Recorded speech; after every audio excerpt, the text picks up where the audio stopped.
Prophet Marcelo Currents. So, what this video is going to be about: God's people comes first before souls. God's established people becomes before souls, because there are people that will act like people can push me around and play with me, and it's going to be all about souls, and I could just die because these souls are more important. This is what Christians will say. This is what Christians will think like. Okay, these souls are more important. You know what I'm saying? They have this evangelistic perspective, but they can't back this evangelistic perspective that souls is gonna come before God's people. When the war rages, and you know people have done God's people's wrong, right? It's no way in the world you're going to think that people that don't even serve God is going to be put forth. They're going to be put first on the strength of souls being saved. Nope.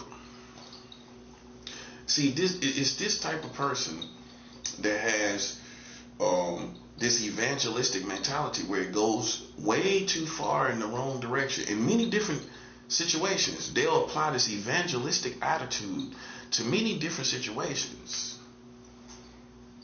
Okay, and it'll put them in all kind of other situations.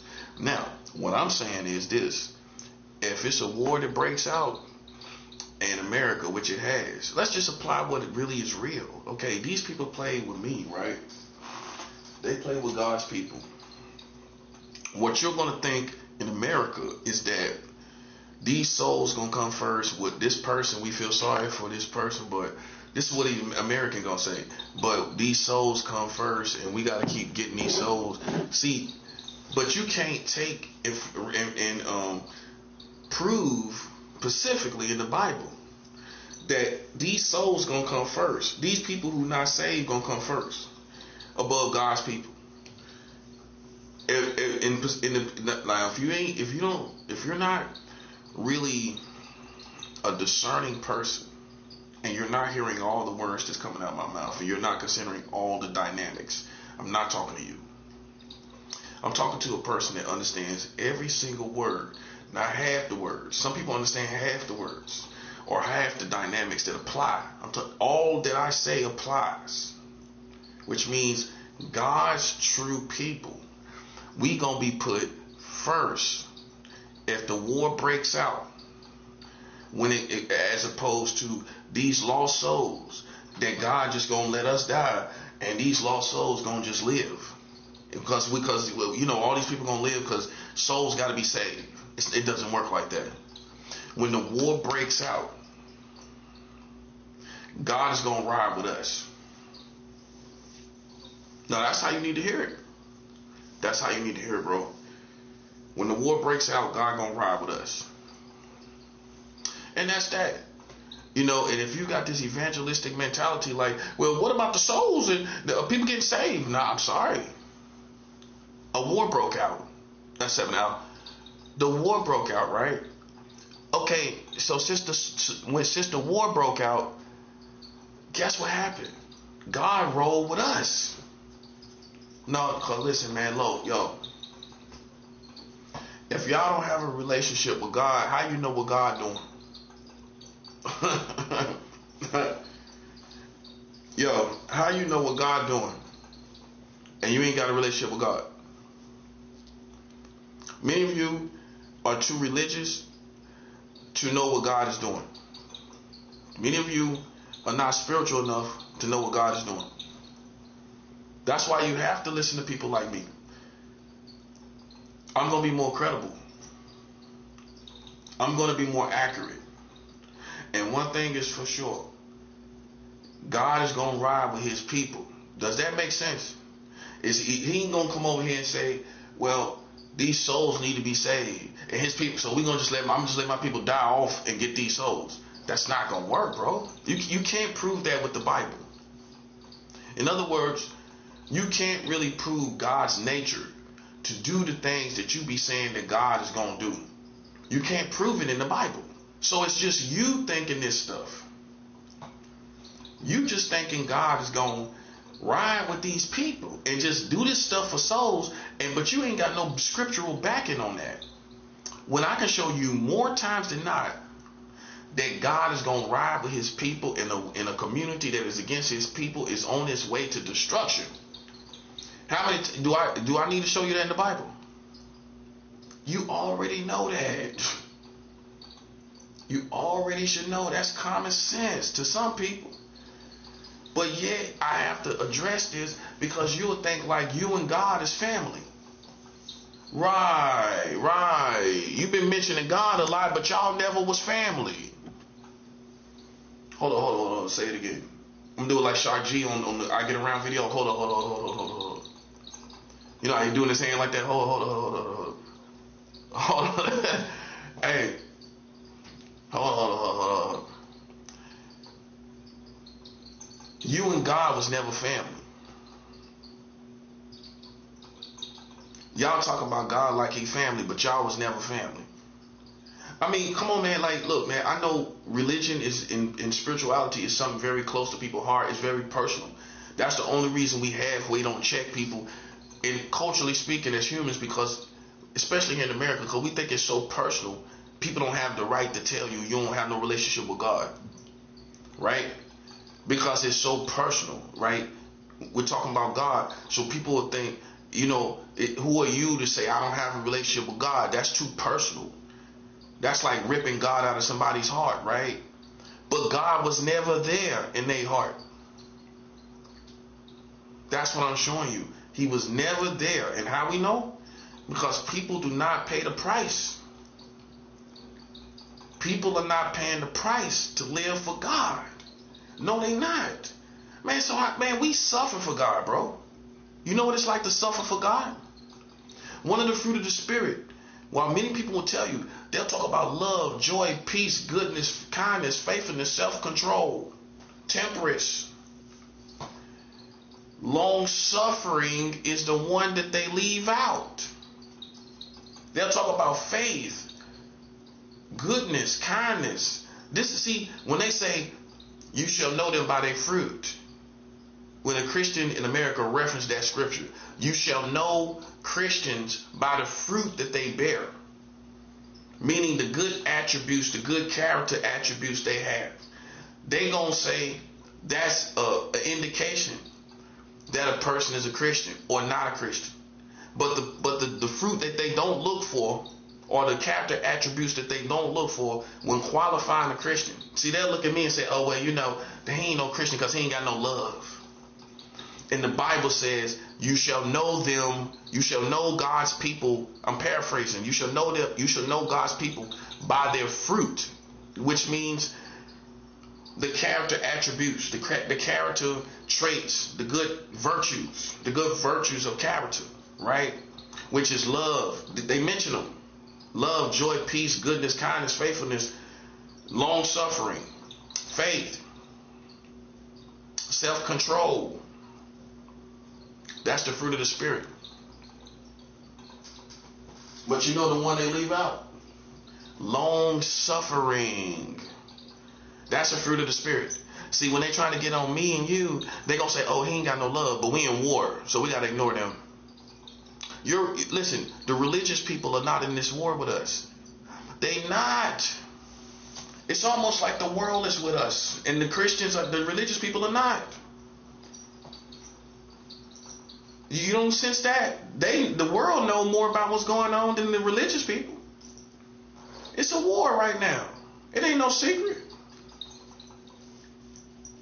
I done put $1 million down in South America. That's why the anticipation is high, man. You can feel it. People are anticipating what's next. I'm going to tell you what's next. God's time to show the world that he's God. Not me. It's not my time to shine. You know who time to shine it is? God. It's God's time to shine, buddy. Not me. I played my position. You know who I am.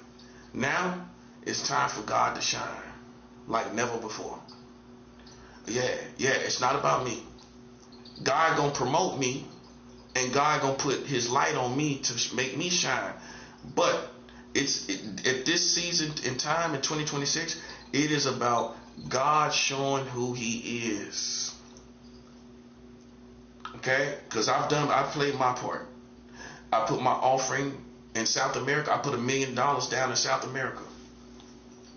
In Colombia, where all the cocaine come from. I found a church in Medellin. Everybody know about Medellin. If you know anything about Colombia, if you're educated on the cocaine, all the cocaine came from in the 80s, in the 90s, in the 70s, the 1970s, the 80s. All that cocaine was coming from the Medellin area, if I'm not mistaken. It's called the historical part of the cocaine trade. Okay, so this is where all the cocaine came from in the 70s, the 80s, and the 90s. So my point for referencing that, I found a tough, what I would have seen as a tough Christian church in that area that is no stranger to violence, drugs, and cocaine, real cocaine, fields of cocaine. Okay, and I done sent $1 million down there to the place where the cocaine came from all during the 70s, the 80s, and the 90s. I sent it to a church. It's real. God is going to ride with me. Everybody's anticipating now that realize these politics. They focus on what's going to happen next. They wondering what's going to happen next. And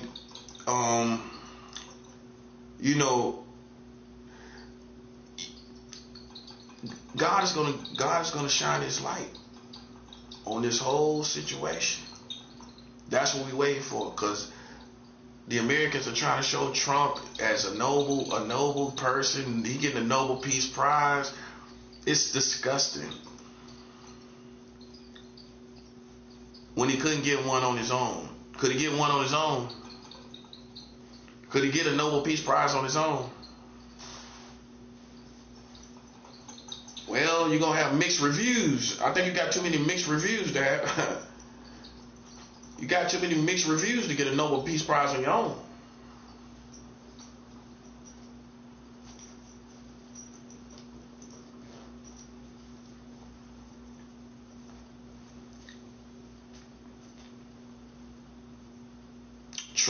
Trump is going to be unpredictable.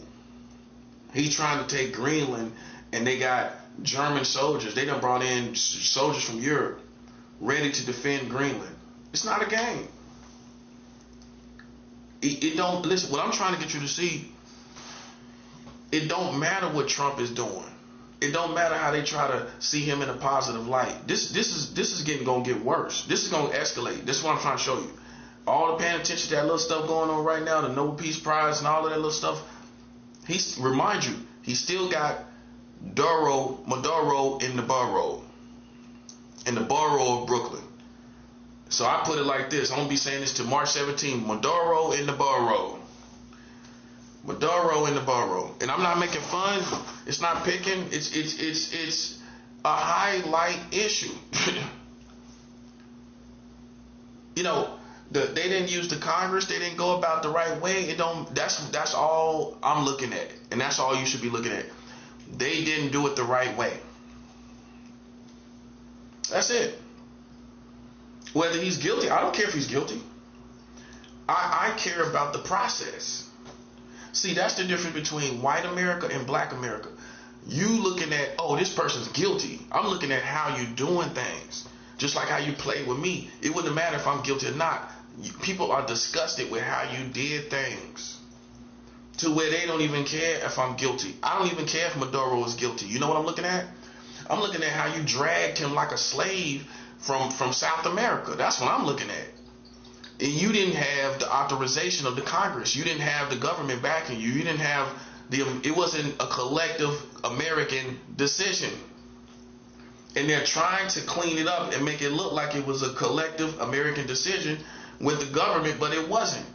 That was Trump and his people. I put it like that. That was Trump using the military like he wanted to use the military.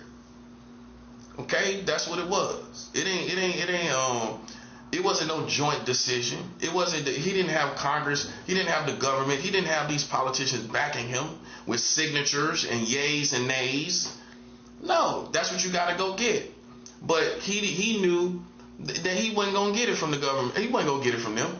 No, it's because you're gonna have to show. You're gonna have to prove. You're gonna have to prove that you have enough cause to go down there.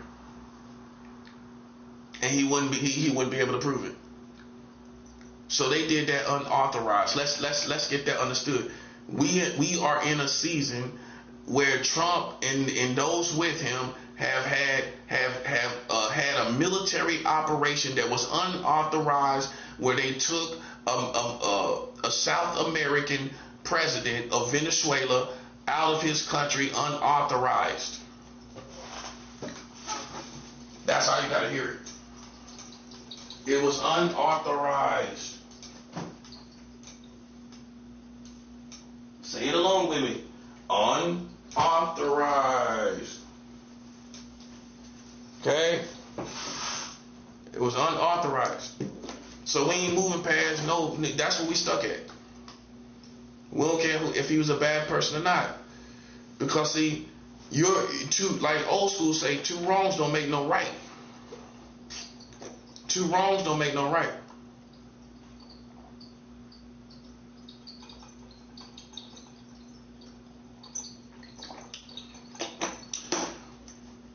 You are in wrong for how you went and got him. It doesn't matter who it is.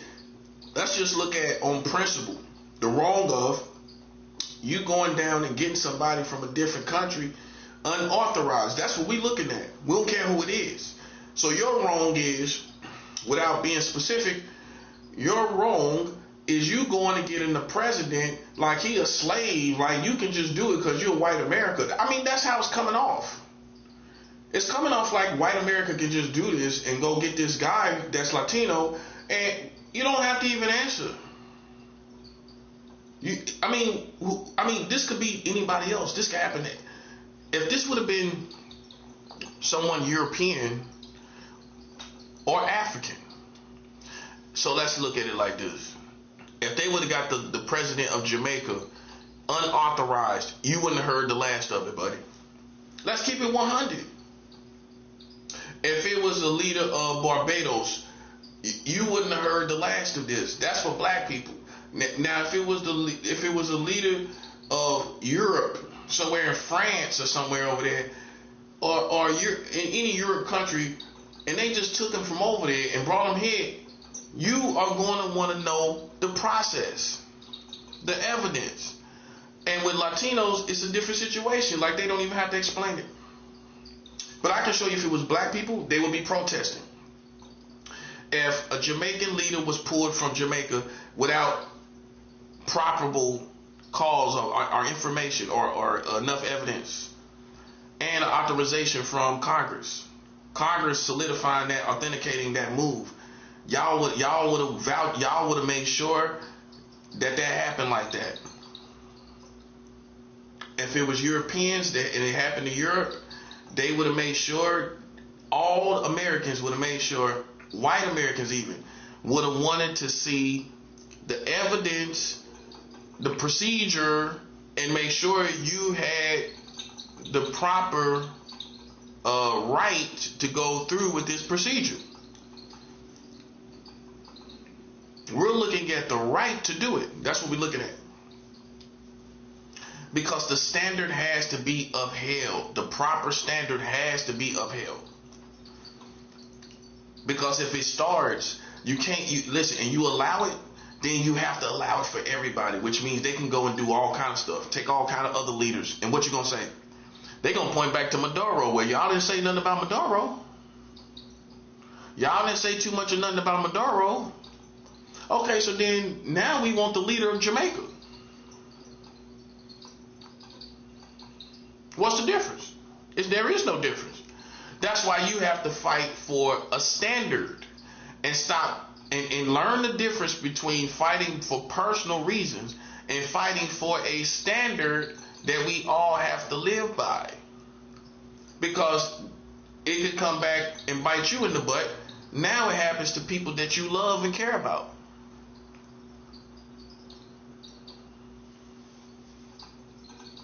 Okay?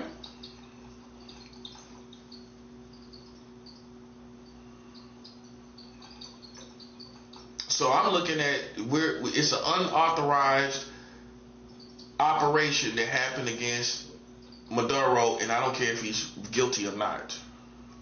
I don't care if he's guilty or not.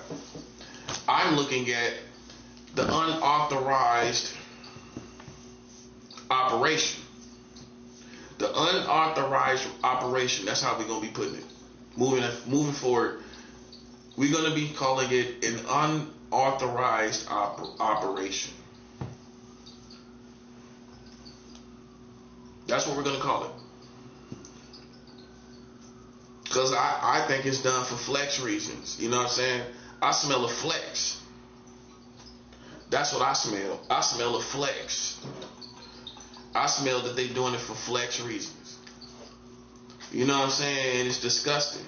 You know what I'm saying? It's just like, okay, you playing with a leader's life for flex reasons.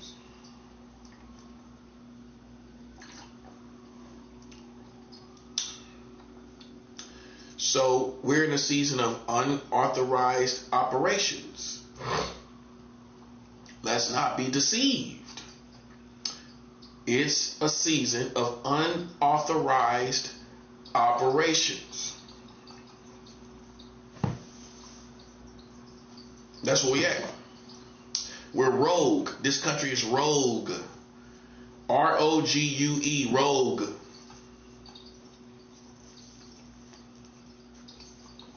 Gotta say it like a spelling bee. R-O-G-U-E, a rogue.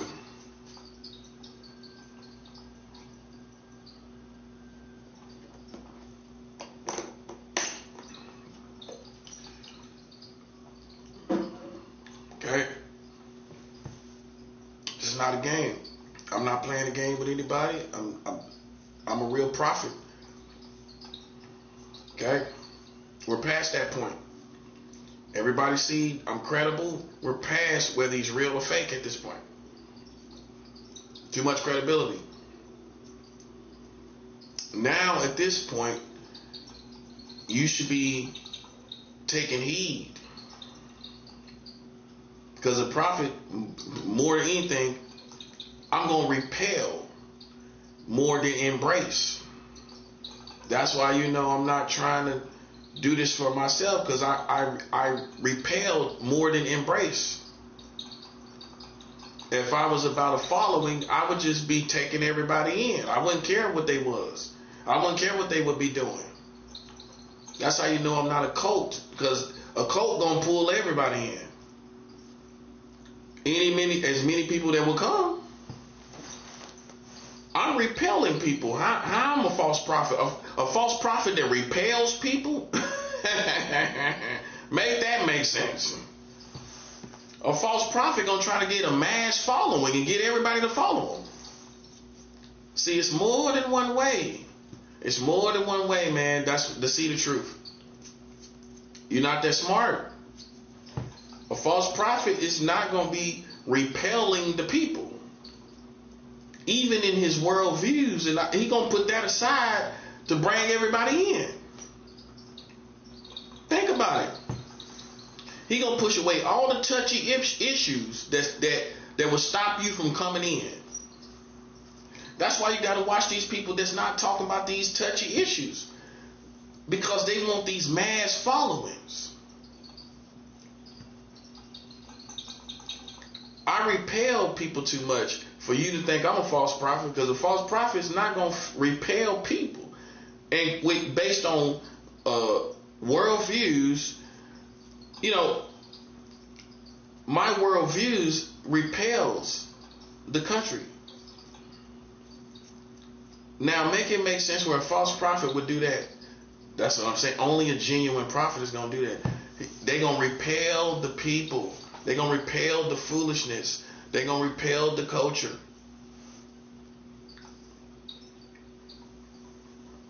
Common sense. See, now you thought you were smart. There's more than one way to see if somebody's a false prophet or not. But one thing is for sure, they're not turning down mass followings. They're not turning down any people interested in what they're saying. That's how you know, okay? A prophet is going to repel the people with his worldview. That's what I'm going to do.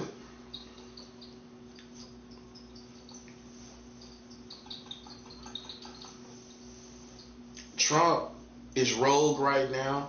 America is rogue right now, and that's what it is right now. They are rogue right now. So God's true people are going to be put first in God's sight. He's not trying with rogue America and rogue Trump trying to work it out for this country. Now, can we win souls now? Yes, of course. But as souls are being won, it does not mean the structure of this country is going to stay afloat. So you're going to have to learn to win souls while America is submerging. While America is submerging underwater.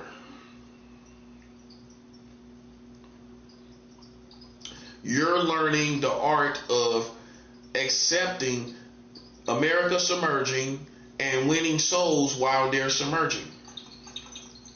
Not trying to hold up America and thinking, oh, well, America got to stay afloat to get the souls. No, it don't. No, it don't. You have to go out here and get the souls while this country falls apart. It's not going to stay together for the sake of souls. No, it's not. No, it's not. Listen, man, I am telling you as a prophet, that's not how it's going to go.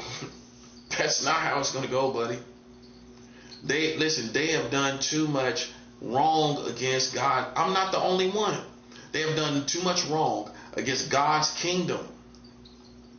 That's the offense. Okay, it's not a game. It's not something you can wish it away. You can't wish this away. You can't sleep it away. You can't wish it away. Okay? So that's where we are. That's where we are. Okay? We're at the place where you win souls, but you don't focus on America. That means the condition of America, don't worry about that. That's going to be submerging while you're winning souls. Not trying to think, oh, well, in order for us to do what we got to do, they got to be in place. No, they don't. No, they don't. America don't got to be in this good condition because they're not in a good condition. They're not in good standing with God. They're going to be submerging while you're winning souls. You see why I did this message? God's people, his established people, comes before souls. That is none. I'm telling you, I know this. I can prove it to you more than you can talk about anything in the Bible for your benefit. Okay? I can show you when God's people are played with, and it's one country, especially if it's one country like this, that country got to go. The truth is, you really haven't had people that really, I don't know, man. I can only speak for myself. I really do love God and have a relationship with God. You can't step on me and think this country is going to survive. I'm telling you, it's not going to happen. You can go out here and make it right with everybody else. As long as you don't make it right with me because you mad at me because I'm talking about your country marrying children and they are marrying children, that's what you're mad about. I know that. I'm pretty sure about that. I'm pretty sure that's why you don't feel the need to acknowledge me and say nothing to me or to respect me and everything. You know what it is? It's not about what you heard. It's about you being mad that I'm talking about America marrying children. I'm the one that told everybody. You mad about that? Which makes you immature, right? If you really was about that life, you would be glad. That's 7 out. You will be glad that I told the world. You're not glad, are you? You're mad, ain't you? That's right. You're mad that I told people about you marrying children. You are. You're marrying children in America right now. Right now. You're marrying children right now. And it don't matter what you talk about. You marrying children right now. We ain't trying to hear nothing else. And that's what you're mad about right there. See, that's why they helping everybody but the prophet. Oh, you didn't figure it out, did you? Well, let me explain it to you. They mad at me because I'm the only one talking about them marrying children. That's what Trump mad about. That's why they ignore me. You know why they ignore me? Because I'm talking about America marrying children. And Trump can't even explain how he ain't do nothing about it.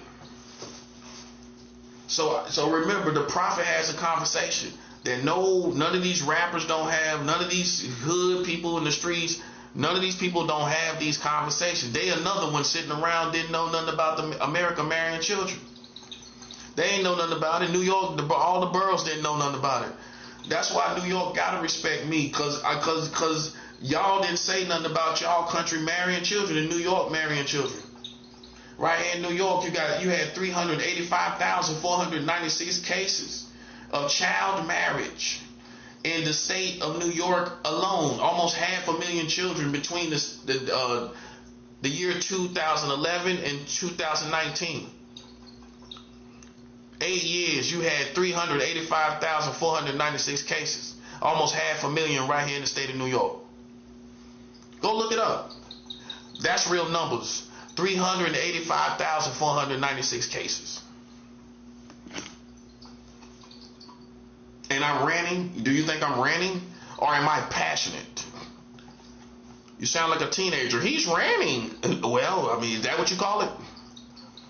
I call it keeping it 100. You call it ranting? I call it keeping it 100.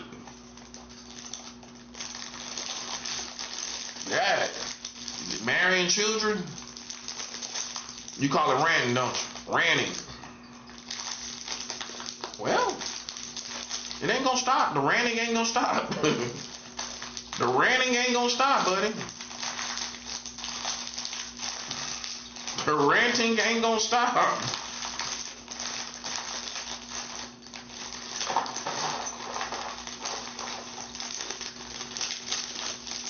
Tell you. That's why everybody can relate to me. You know why? Because us from North Carolina, man, we are all American in North Carolina, buddy. I can tell you what's going on here. I can show you exactly what's going on. Oh yeah, I can show you what's going on. If you want to know the truth, I can show you. And that's outside of my prophetic position. But you know, God is anointing me to talk about that. But I can show you in the real world what's going on. Okay? I can show you how these people thinking. And God is anointing me to do it. But what I'm talking about is I might not necessarily talk about spiritual things. But God is anointing me to talk about this. See, because a real prophet is going to talk about all the world. I'm telling you. We ain't going to be just talking about, I can't just talk about spiritual topics, so to speak. A prophet has to address his or her surroundings. You ain't going to find no prophet that they ain't talking about the surroundings. Just talking about the Bible, I say this respectfully. Just talking about spiritual subjects, you can't help it. You gotta talk. You gotta talk about this stuff that's going on. So if you see a prophet that doesn't talk about, a major prophet that doesn't talk about the things that's going on, and they just play it safe, and they don't want to put no waves in the water, and you just want to play it safe, that's not no prophet. A prophet has to say what needs to be said. That's why nobody wants to play this position. It looks cool and all that and everything. But you don't want to play the position where you got to say what need to be said to these white people, to these black people, to these Americans. You don't want to play that position. Now, no, you don't. No, you don't. No, you don't. And that's what comes with it. You know what I'm saying? You can't sit here and say all the cool stuff and the nice stuff and all of that. You can go get that from them other people. You can't get that from me. I'm not going to sit here and say all this cool, nice stuff to you. It's not going to happen. You got to hear the truth. You know what I mean? That's real. You know? That's the only way. And am I perfect? Does that mean, well then, come on. Let's not be stupid here. Because I play a position don't mean I'm perfect. So only a stupid person is going to think I'm perfect because I'm playing a position. Are you perfect because you playing a position? Any position you playing, does it make you perfect? Okay then. So an idiot is going to just look at who I am. It's not. That's what I'm trying to show you. Instead of like you got ADHD, like you more focused on who I am. Like you got ADHD as opposed to like looking at the issues I'm talking about. They marrying children, right? Okay. That's what we're talking about. And Trump, your president, hasn't talked about it, has he? He's won the Nobel Peace Prize, but he ain't talked about child marriage. That's 7 hours. Why Trump got the Nobel Peace Prize, but he set up in the White House when y'all passed new child marriage laws to marry children, and Trump ain't said nothing yet. But he got a Nobel Peace Prize. It's common sense. Why? Because she comes from Venezuela and you got Maduro up here. That's the only reason you got it. Man, let's just say that never happened. You think she would have gave you her Nobel Peace Prize? No. She might have felt that you deserved one. She'll talk about but what did it was Maduro. That's common sense. Oh, that ain't what did it. Man, come on, bro. You can't be that stupid. You cannot be that stupid. This woman is called what? The opposition, Venezuela opposition leader, something like that. Of course she gonna give him a Nobel Peace Prize when he got Maduro up out of there. That's smoke and mirrors. That's humanity. That woman made that decision. That one woman made that decision to give him a Nobel Peace Prize, and that's how you need to look at it. He didn't get one with all these people coming together. He didn't get one with all these people voting for him to be this humanitarian person. He didn't get it like that. He got it from this one person that was from Venezuela, and she glad that he got Maduro out of Venezuela. That's all that was. That's a pat on the back for getting Maduro out of Venezuela. What else is it? Man, come on, bro. That's a pat on the back for getting Maduro out of Venezuela, man. We ain't being slowed down by that. That's smoke and mirrors. That's one person that made that decision. That don't change nothing. See how they do that? That's a joke. That's a Jedi mind trick to make you feel like they winning. Trump ain't winning. Because one woman that was already against the leader of Venezuela gave you a Nobel Peace Prize out of her own pocket, like a lucky quarter, like a lucky silver dollar. That's the only reason you got it. So that don't change nothing. It's still an unauthorized operation that caused you to get him out of Venezuela, and that's what we're looking at. See how the prophet stays focused. That's what we got our eyes on the prize. No pun intended. Not the eyes on the Nobel Prize like Trump had his eyes on the Nobel Prize for a long time, didn't he? He had his eyes on the prize, didn't he? Trump had his eyes on the prize. I mean, it's true. He said he wanted a Nobel Peace Prize. Finally got one, didn't he? From a woman that was against Venezuela, leadership, and he got Venezuela leadership out of Venezuela, and she gave him her Nobel Peace Prize.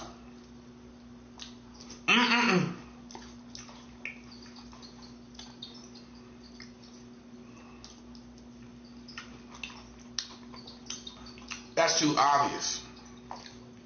That was a biased decision. That's not changing anything. We're not thinking Trump is winning because a woman decided to give up her Nobel Peace Prize to Trump. You see the Jedi mind trick? She considered how that would make him look in the community. So that covers the situation with Maduro as if he doing good. You can't pay no attention to that.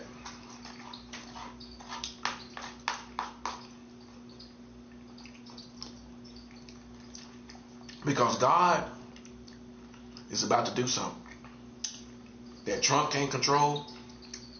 Nobody, none of us can control. God's about to do something.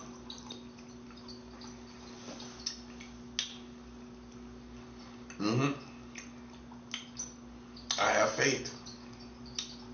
I don't give $1 million down to Colombia and I lose faith. I got faith. Oh yeah. All right, listen, buddy. You can listen. You can't be serious. I just gave $1 million down there. You think I done lost my faith? Faith pumped up. My faith is pumped up.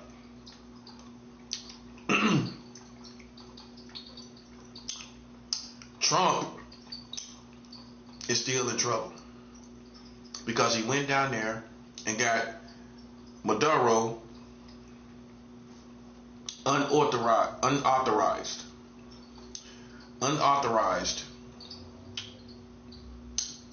That's how he got Maduro out of Venezuela. It was an unauthorized operation.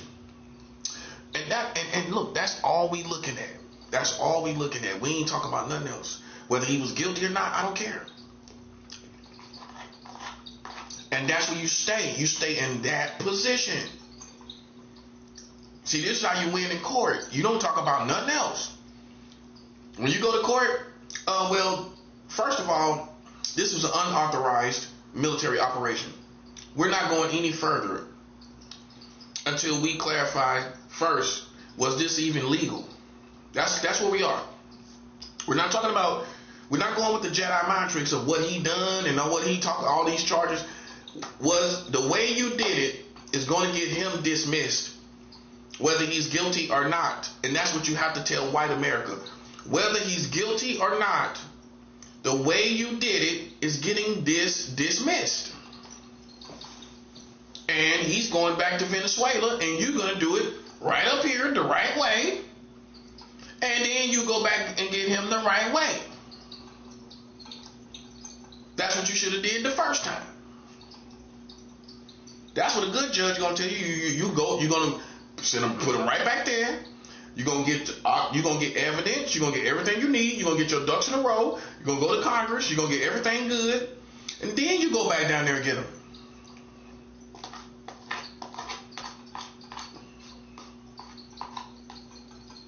That's what we're talking about. We want to see how you could even do it in the first place. We're not talking about the charges. You can't Jedi mind trick. We're talking about, did you have authorization to go down there and get him? And what gave you authorization? How much evidence you had? Did you have to have any evidence? Before you go down there? What did you have in place to go down there? What gave you legal rights? We want to see the legal rights. We want to see the description of what made you feel this was legal. We want to see the laws of what makes you feel this is legal. Right now to the public. That should be given to the public. Well, this you hold a press conference and show us the legal laws that make you to be able, that gives you the right to be able to go down there in the first place.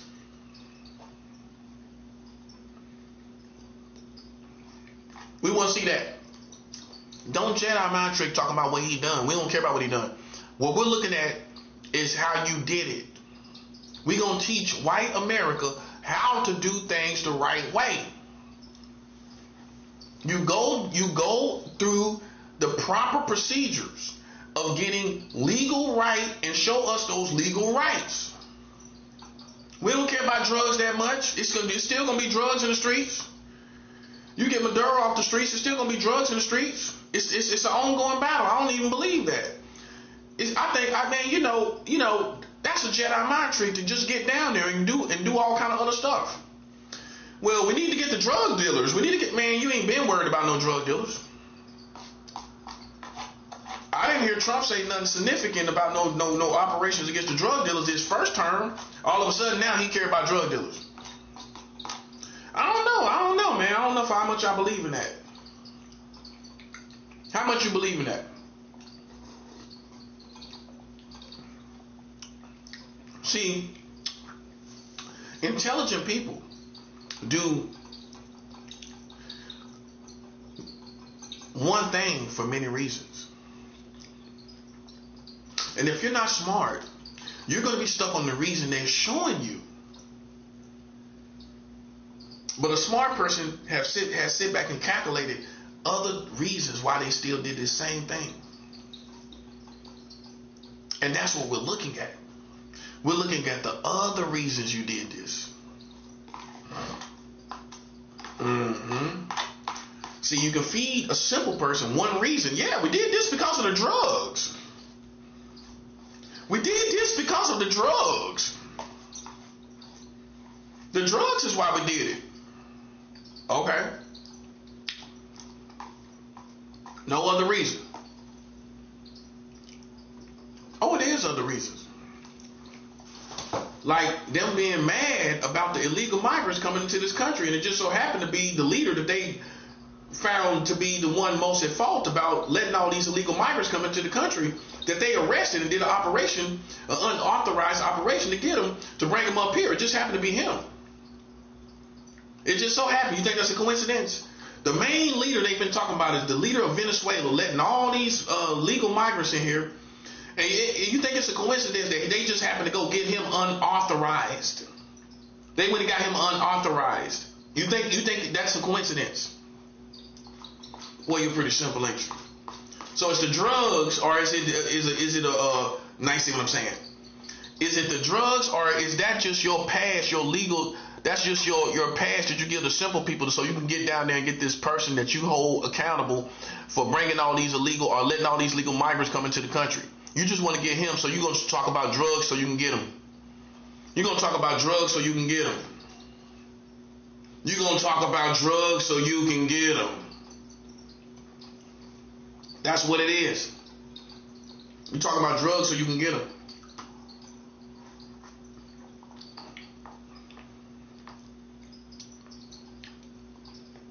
You don't think that's what it is? Oh, so it's a coincidence that that's the main person they talking about. They just used what they could against him. They ain't say nothing about it before. Now we gotta find a way to get you. So how we gonna get you? Oh, I know. You sell drugs. That's exactly how it is. How can we get him? Oh yeah, he sells drugs, by the way. Okay, we can get him on that. But you're not really worried about the drugs. You just thought about before that happened. You didn't really care like that. You cared more about the illegal migrants. Aha. You didn't really say a lot about the drugs. Not really. The emphasis was more with the Venezuelan president, him letting these migrants in here. That was your main beef with him. So all you did was use the drugs to get him because he was the one that let all these illegal migrants in here. I told you this is a war against the illegal migrants, Hispanic and Latinos. You look at ISIS. ISIS is everywhere. And he going down there to get the person that let that he faults for bringing all the migrants in here. It's a war on them. And this is part of it. Not a war on drugs, a war on Latinos. and who they hold accountable for bringing in all these illegal migrants. Now it comes together. Don't you see it now, don't you? Because that stuff they feeding you, buddy, about drugs, you got to be out your mind to believe that. But yet they trying to get illegal migrants. Yet they blame the leader of Venezuela for letting those migrants come in here. But that ain't what it's about. It's about drugs. Man, come on, bro. They had to play that whole position. You know what I'm saying? Think about it. They already knew what they was going to do. I think they knew when they was blowing up them boats what they was going to do to Venezuela. They already knew it. But they couldn't just go in. They had to set up this timeline. Even with the boats, they still can't prove it. They still can't prove them drug boats. How we know? How we know they drug boats? See, that's what black people gonna ask. Like they say in California, I ask all the right questions. How we know them drug boats? How you know they drug boats? Oh, cause you say so. Sounds like a white supremacist to me. Cause you say so, that's how we know it's a drug boat. You see what I'm talking about? You see what I'm talking about, don't you? You see what I'm talking about?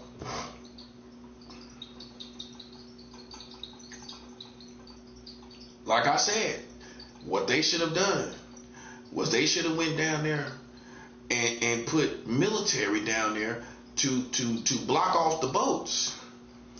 Which means, unfortunately, in the real world, you're going to have to let some of them boats fly because you didn't have things in position to do it the right way. Now you see the pattern. They don't care how they get people.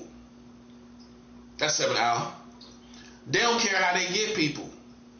You don't see the pattern of that? Well, they didn't care how they got the drug boat dudes. The people on the drug boats, did they care how they got them? They didn't care how they got them, did they? They didn't care how they got the president from Venezuela, did they? They don't care how they get people, do they?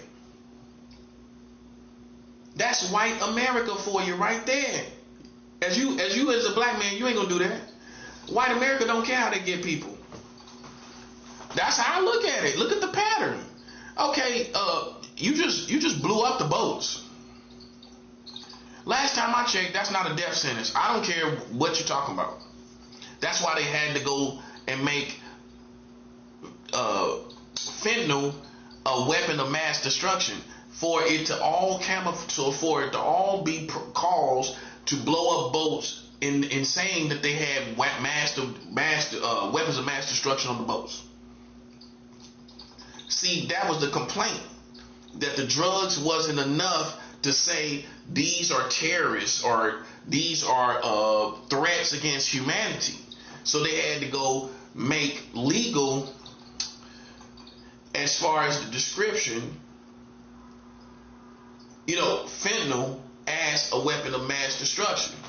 Now it's a weapon of mass destruction. It's illegal, I guess you could say, as a weapon in terms of not just drugs, but as a weapon of mass destruction. They had to go get that because before that, the argument is, you can't really say this is going to destroy mass amounts of people. You gotta have that. You gotta have that classified as that in order to move like that. Now they can blow up boats because they have classified fentanyl. So you didn't get them. You didn't get them before they did it. Now they done it. Now you can't say nothing. Because now what they gonna do, if you do say something, well, fentanyl is classified as weapon of mass destruction. So we don't have to, once on the technicality of that, we can blow up anybody with weapons of mass destruction as a threat. That's a threat. If somebody got weapons of mass destruction on a boat, now that sounds better. Okay, well, I blew up a boat that had weapons of mass destruction on it. We wasn't waiting to see what they was gonna do. They weaponized fentanyl like that. When the truth is, even though it kills, it's still not no weapon of mass destruction because it's not utilized against human beings in that specific definition. No, it's not. No, it's not. It's a drug. Nobody's going in and just giving it to people to kill them on purpose. They're getting their first definition of why they give it to people, or defining reason for why they give it to people, is for them to get high. Now, if you overdose, then you still have, on technicality, you still got to count that off to the person that does it, that doesn't use discretion to do it. If you do it the right way, you won't overdose. So then the first cause is to get people high. And as long as that's the reason, you can't say that they're coming in and utilizing it as a weapon of mass destruction. That's not, no. Now, if they use fentanyl, like, what's that stuff, anthrax, and they was putting it in envelopes, which you could do. You could kill people with fentanyl in envelopes. I'm just saying. But it hasn't went that far yet, right? Okay, so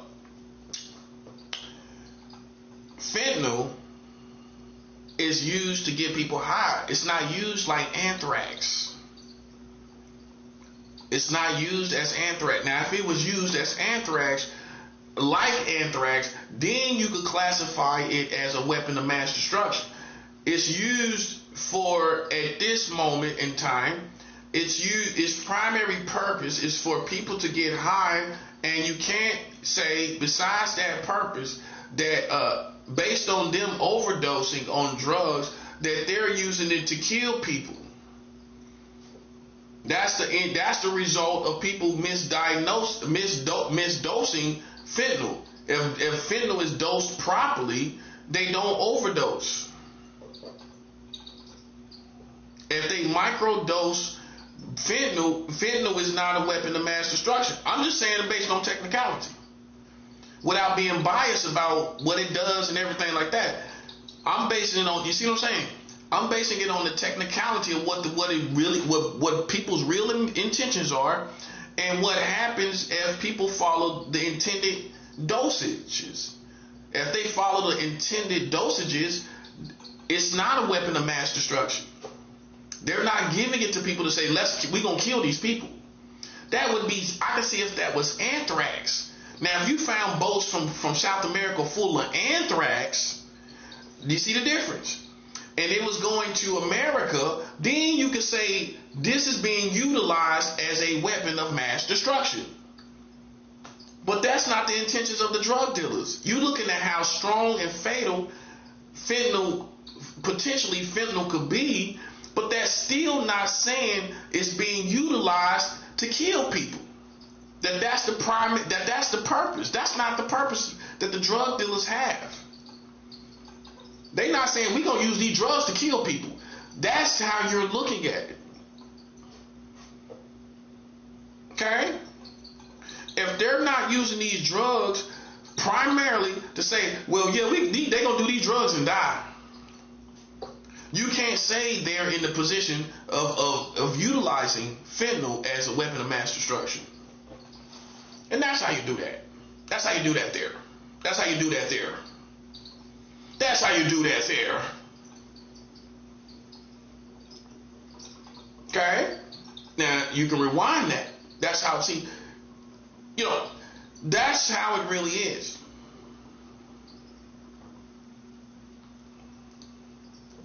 Okay? And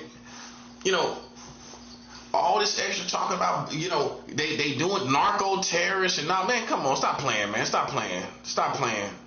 People listen, the truth is fentanyl is only being utilized even in itself with the drug dealers because it's a market for it. That's all. They don't care what it does to the people. If the people want it and there's demand for it, that's why they're doing it. You acting like they got a drug dealer would change with the market. That's all that's going to happen. A drug dealer going to change. I don't care whatever is on the market, that's what's being pushed. So, it's really nothing personal. The drug dealer just going to push whatever's on the market. Whatever it is. People start doing LSD again, I guarantee you they're going to have it. If LSD come back, the people going to be on it. The drug dealer's going to be selling it. Whatever the market is. That's how it is. So with that being said, man, that shows you really the intentions of the drug dealer. Drug dealer's gonna just be selling what's on the market, bro. That's the bottom line. That's how you have to look at it. You can't look at it like you want to look at it. You will never understand what's going on. A drug dealer is gonna feel the demand, whatever demand it is. I don't care what it is. People start doing much shrooms again, or in large quantities, then that's what's gonna be sold. Bottom line, no questions asked. That's what's gonna be sold, buddy.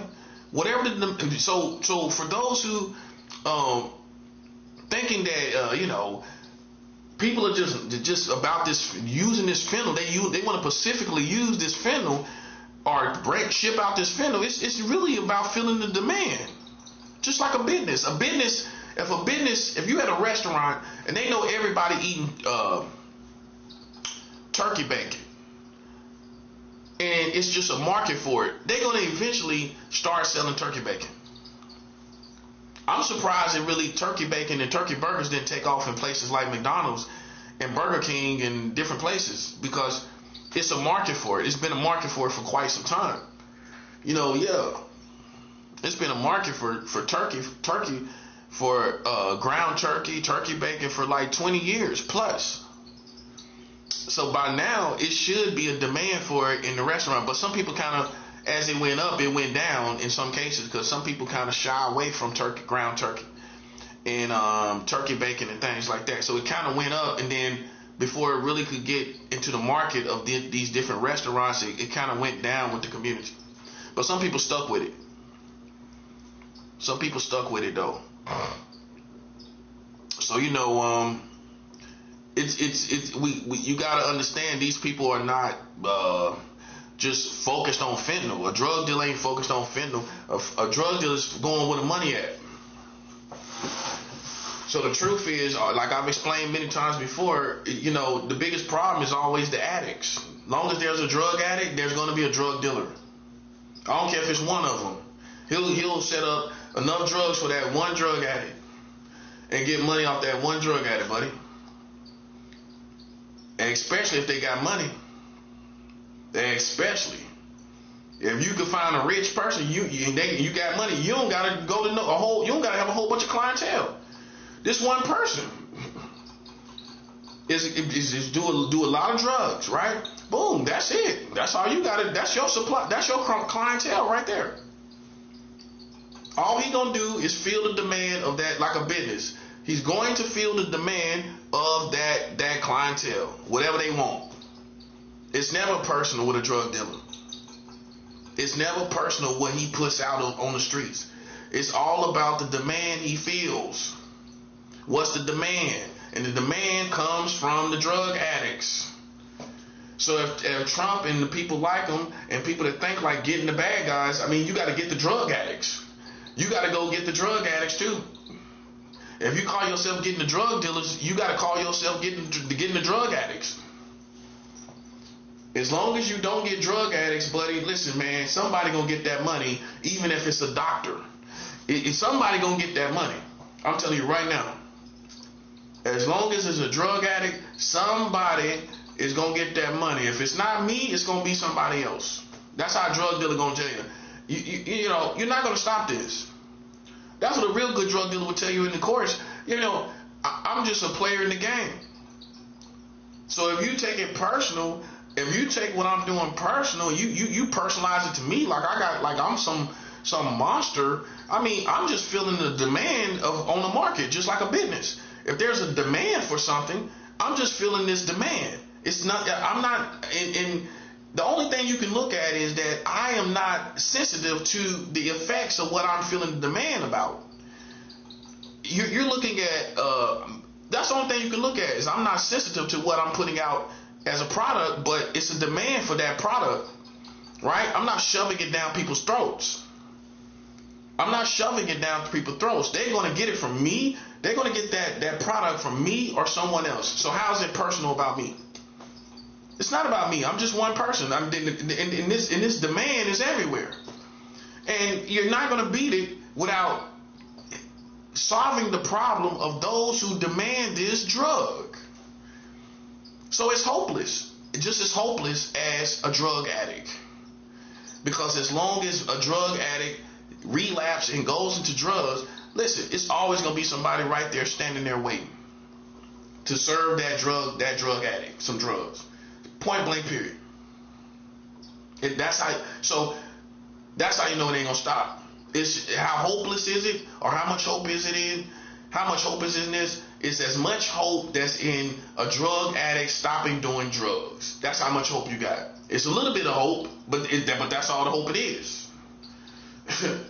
It is as much hope as a drug addict stopping doing drugs. That's how much hope it is.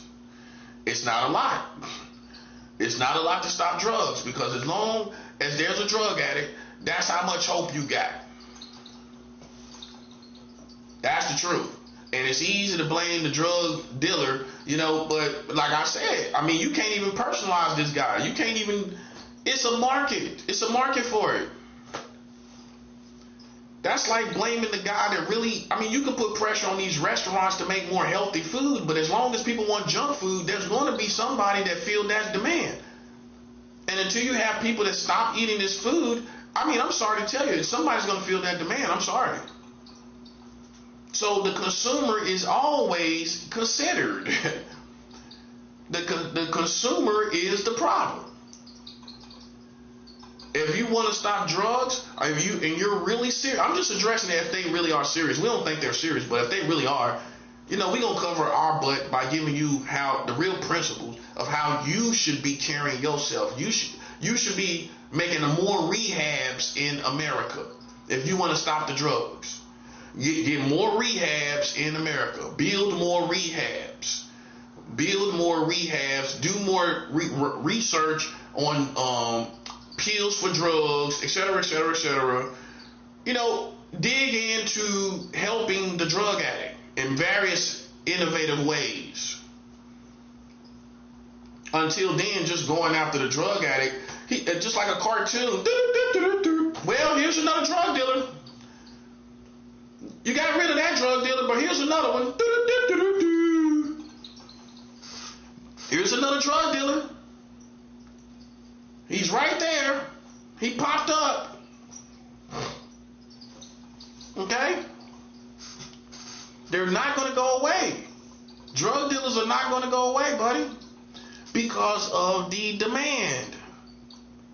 You get rid of this one, another one comes right away. Okay? And that's the bottom line. It ain't gonna stop. It's never gonna stop.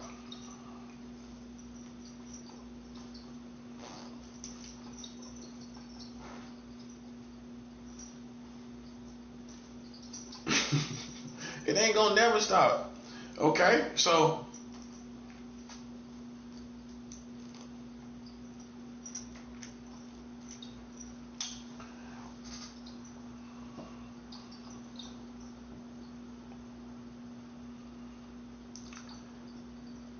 if you want to have the real conversation, that's what you're going to have to address.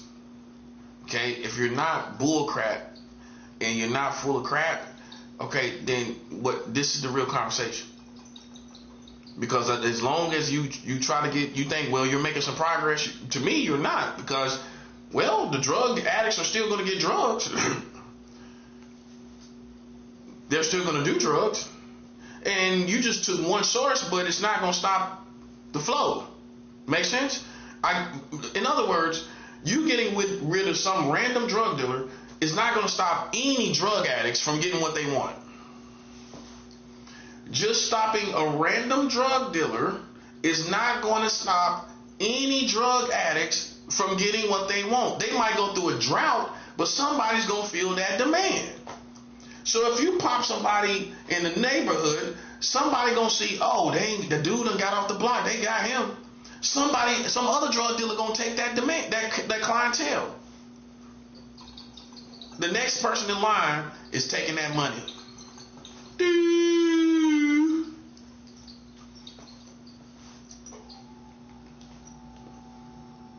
That's what's gonna happen, buddy. That's what's gonna happen.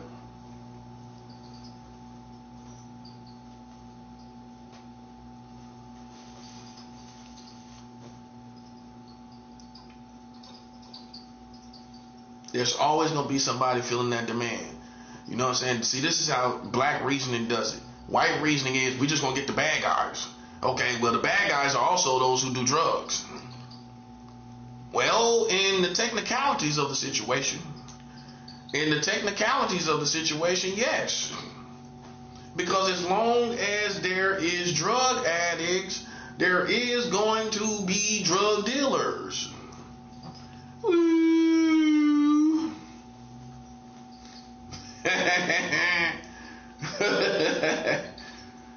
You ain't getting rid of no. You ain't getting rid of no drug dealers. You ain't getting rid of no drug dealers without getting rid of drug addicts. That's common sense. Right here in Brooklyn. And you get somebody get popped on the block, somebody else is going to say, yo, dude gone. They going to take all that money. Whoever is strong enough to come right behind that person before the little, you know, the little peewees come in and try to get the money, they going to get all that money. The plugs, everything. They going to connect to the same plugs, do business with them, everything. Whoever's next in line to being the big dog on the block, that's who's coming. That's who's coming. It's not going to stop. Because they after that clientele. They after the drug addicts. The drug addicts make the dope game go around. If there are no drug addicts, there are no drugs being sold, suckers. Woo. Okay? Nobody don't care nothing about you talking about drug dealers. You need to talk about these drug addicts. They not going to ever stop doing, in times are worse than ever before. Can you see drug addicts stop doing drugs? No. They're not going to stop. They're not going to stop doing drugs. It's not going to happen. Okay? Only a white boy that's out of touch thinking he get rid of drug dealers, he get rid of the drugs. He thought he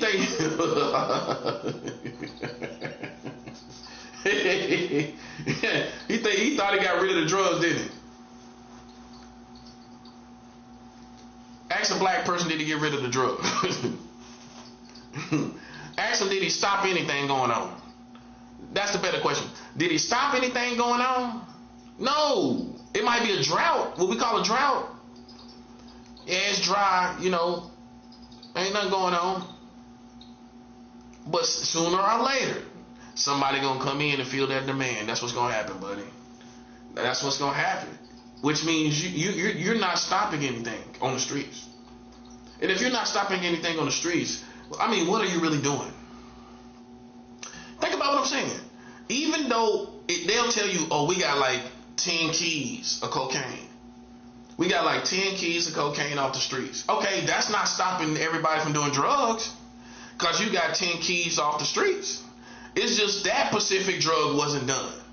That specific batch of drugs wasn't done. That's 7 out. That specific batch of drugs wasn't done. That's like, well, I didn't drink that jug of water.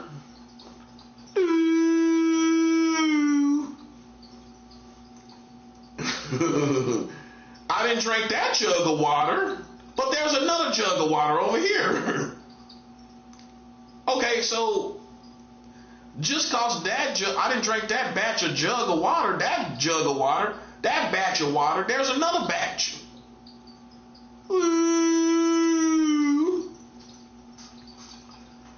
There's another batch right over here. There's another jug of water right over here.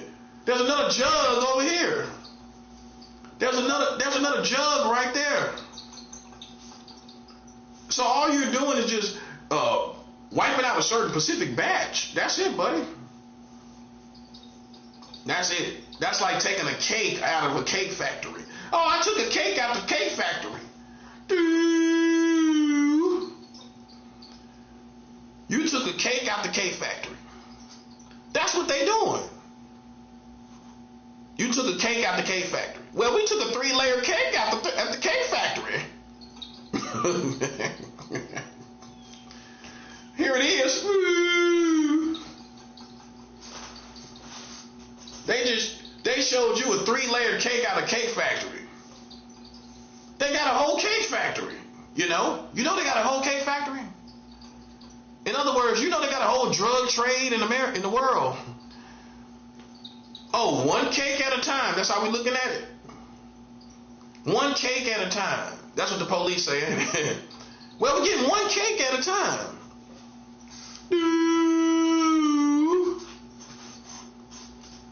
One cake at a time. It should be one drug addict at a time. Oh, that's more better. That same little dude that's running to the drug dealer, that drug dealer gonna be looking for that same little dude. I guarantee a drug dealer, oh yeah, I just one little dude come through. Yeah. He spend good money with me.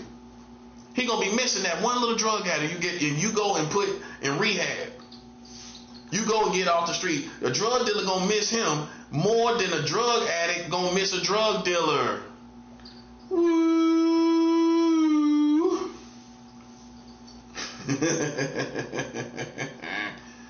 You think a drug dealer gonna miss a drug addict gonna miss a drug dealer? I mean, unless he get good deals in big quantities of drugs.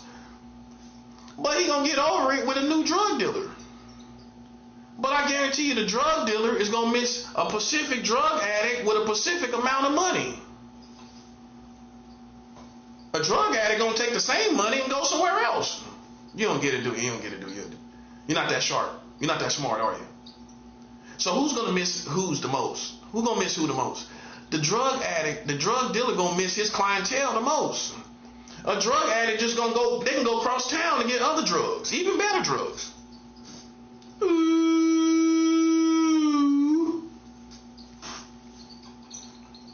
A drug dealer, when they lose their clientele, when they lose their clientele, man, it hurts. He was getting $1,000 off this one dude. Man, I missed that dude. He getting $1,000 off him every time. So a drug dealer gonna miss drug addicts more than the drug addict gonna miss drug dealer. A drug addict gonna go across town somewhere. They might leave New York. Well, I'm gonna go to Philly. Go to Penn Station, get on the train, go to Philly. Still doing drugs. They just went and got some drug dealers down there in Philly. That's all they did. That's all they did, buddy. Now, a drug dealer gonna miss the people that put money in his pocket. Yeah, Miss Debbie come by, spend $1,500.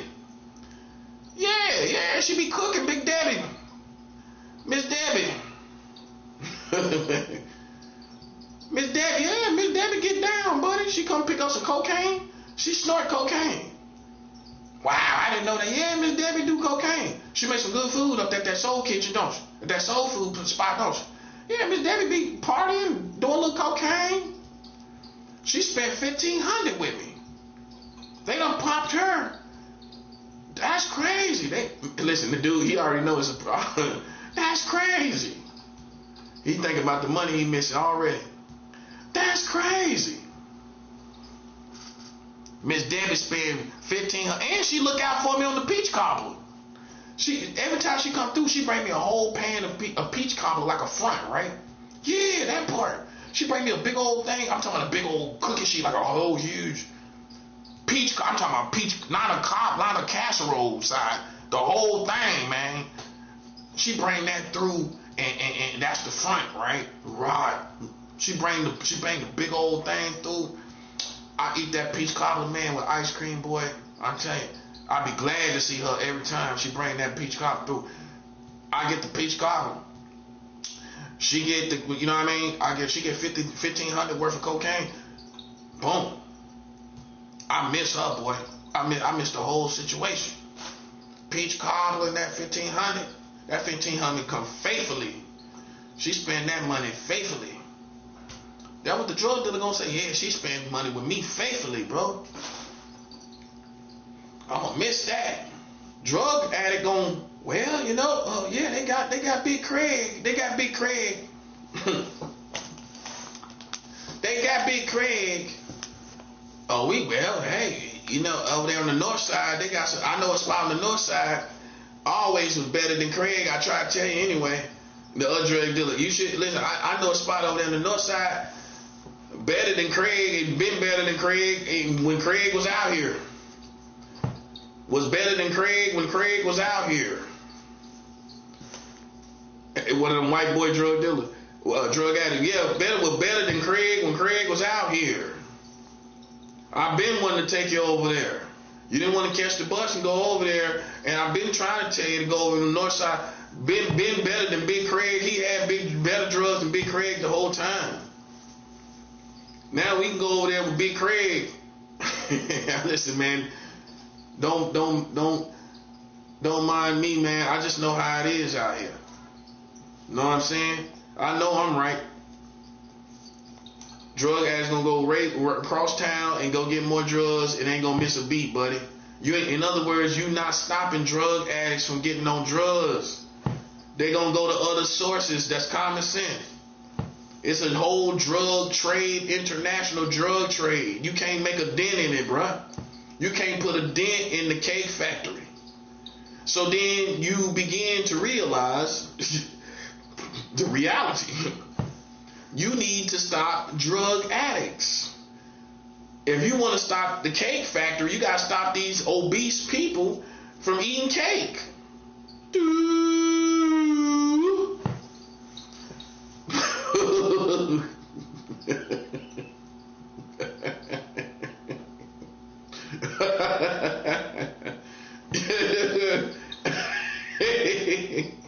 Hey man, listen, man. You ain't gonna stop no obese people from eating cake, man. They eat cake any day. Oh, I'm just baking a cake. Well, what's the occasion? There is no occasion. There is no occasion. You up 9 o'clock in the morning baking a cake. Oh man, like Christmas night day in here. Girl, you gotta smell it like Christmas Day. Well, I just like me a good cake on the weekend. You ain't gonna stop cake if obese people bake cakes on the weekend. They're gonna bake cakes. That's what obese people gonna do. They're baking the cakes right now.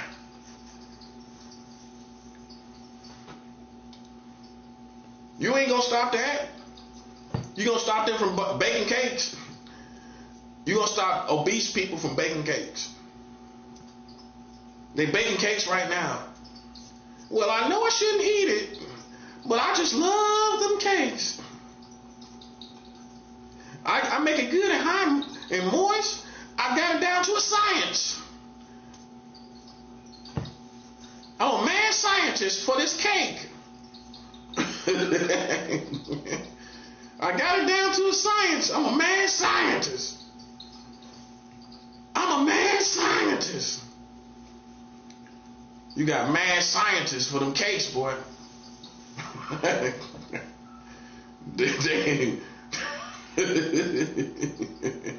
You like to eat cake, but there's some people that's in love with it, boy. They got a different they got a different look in their eyes, don't they? They got a different look in their eyes, man. When it comes to cake, you know how with food, obese people got a different look in their eyes, don't they?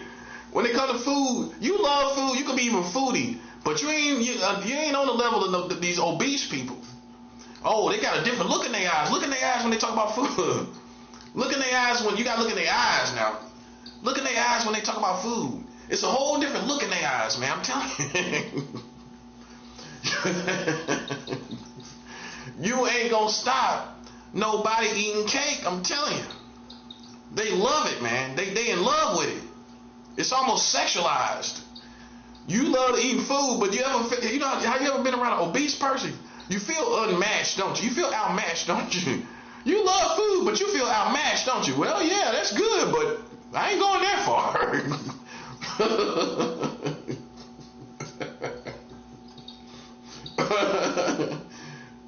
You feel outmatched in your love for food. You start competing. You start talking about food a little bit. You're like, oh, okay. After they done beat you, you say, oh, they talked about it so much. Oh, okay. Well, I do this, do that. They tell you all the stuff. Oh, okay. You know you can't beat that. He eats way more than you. You just say, oh, okay. That's like, oh, he beat you. That's saying he beat you, didn't he? He got a different love for food. He got a different look in his eyes. Look at his eyes. He got a different look in his eyes, don't he? Hey man, look. These drug addicts got a different look in their eyes, man. About these drugs. They got a different look in their eyes. Okay, you like to get drunk, but they got a different look in their eyes, don't they? Okay, you have a little fun yourself now. You got your own, you got little vices too. But it's a different look in their eyes, ain't it? Yeah, literally. There's a different look in their eyes, bruh. Okay, you like to get high, a little here and there. But they got a different look in their eyes, don't they? You ain't gonna stop that, man. This is one of the plagues. You can say drugs is a plague that's gonna go all the way to the end of the world. You ain't gonna stop that. Man, ain't no way in the world. You are not stopping no drug trade.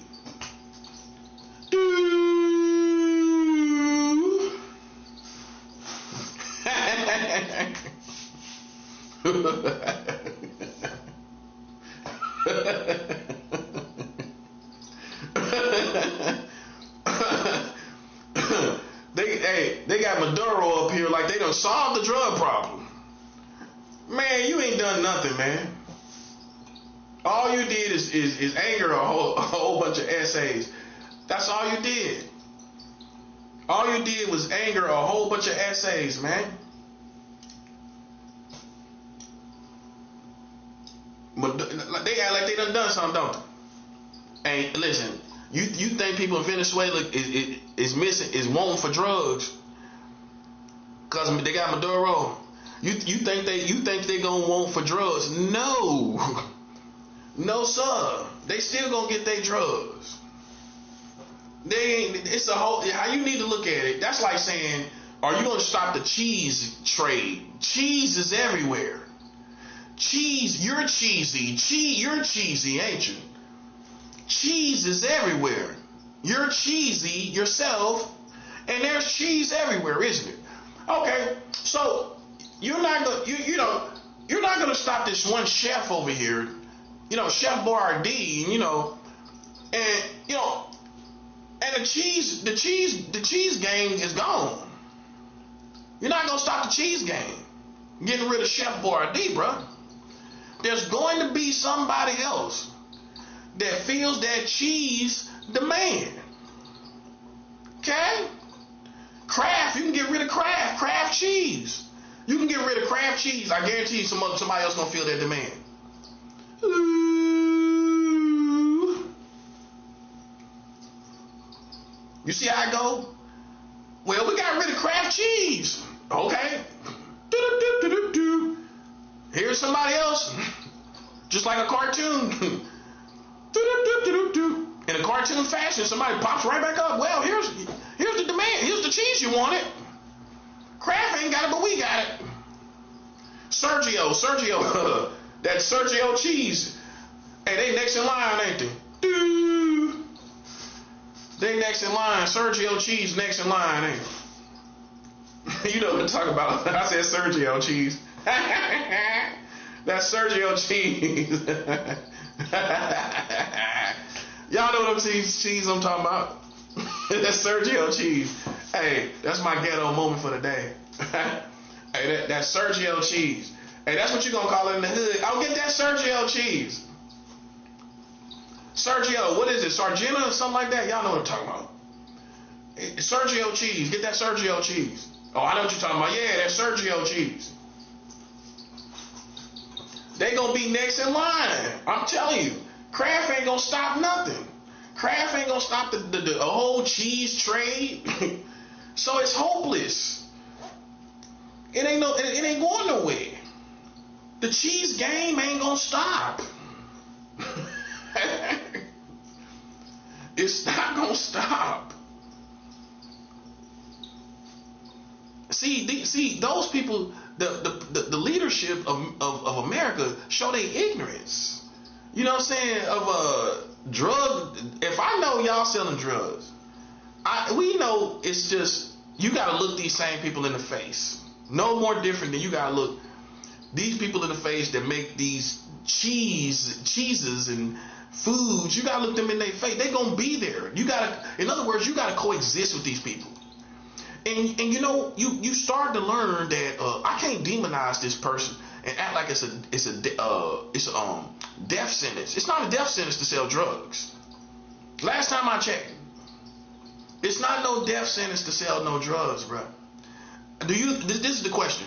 Do you think the people that was on them boats? Do you think the people that was on them boats? Do you think that was enough drugs for them to die? So every boat they blew up, you think that was enough drugs worth their life? No. Them little speedboats too, they were little speedboats, wasn't they? Them were little speedboats. You think that's worth their life? They supposed to die. You think they had enough drugs on that boat for them to die? For them to be worthy of death? No, man. No. That's how you need to look at it, man. Yeah, they say America back to how they, back to being white supremacists and American supremacists. And the white supremacists gonna love it. Yeah, blow them up. And look how Trump was emphasizing death. Yeah, they're gonna be dead. If we do that, you remember that soundbite he produced? They're gonna be dead. These people get off on killing drug dealers because that's not from their culture. White people go with police, black people go with drug dealers. That's why we have more compassion, because we got drug dealers in our family, and they got cops, and white people got cops in their family. Yeah, my uncle's a cop. Go talk to a white girl. A white girl gonna just randomly say, yeah, my uncle's a cop. You ain't never met people like that? My uncle's a cop. He's a jerk. That's what they're gonna say, right? It's so accurate, right? Yeah, my uncle's a cop. That's how it's been for a long time. So their worldview is going to be more biased towards police, and our worldview is going to be more biased towards drug dealers. To where we ain't going to blow up no boats for no drug dealers. We going to think about our family, our uncles and aunties and cousins and them out there selling drugs. They stand trial. That's what we want them to do. Stand trial and see how much time they get based on them drugs, on them specific drugs they got. Not on the principle of what they doing with drugs. We want you to count up the quantity of the drugs. Count it up. Now, is that worth their life? Is that worth a boat being blown up? No. No, it's not. I'm sorry to tell you. I'm sorry. I know you're kind of compassionate. You're very zealous about stopping drugs on the streets, right? We know that's how cops are. But that don't mean this is enough drugs to kill this person. This don't mean it's enough drugs for them to face the death penalty. See, you got to understand that many of these white Americans are biased towards the worldviews up towards cops, and they have worldviews of cops. And many cops just feel like drug dealers should die. Close enough, right? Close enough. They have these hateful, really personal vendettas against drug dealers. You notice that? You don't even know this cop. This cop he knows everything about you. And he hates you, and you're just a random player in the game. Think about it. But he's real passionate about you. He know your slang names. He know all about you. You know what I'm saying? And it's almost like he got this personal vendetta against you. And as soon as you get out the streets, somebody else gonna replace you. And it's gonna go on and on and on. So if you're zealous about, getting drug dealers to stop people from doing drugs, and your approach is to get drug dealers per se, you're gonna find that you're gonna be very discouraged. You're gonna be very discouraged, buddy. Ask the cops how they feel about the drug war on drugs.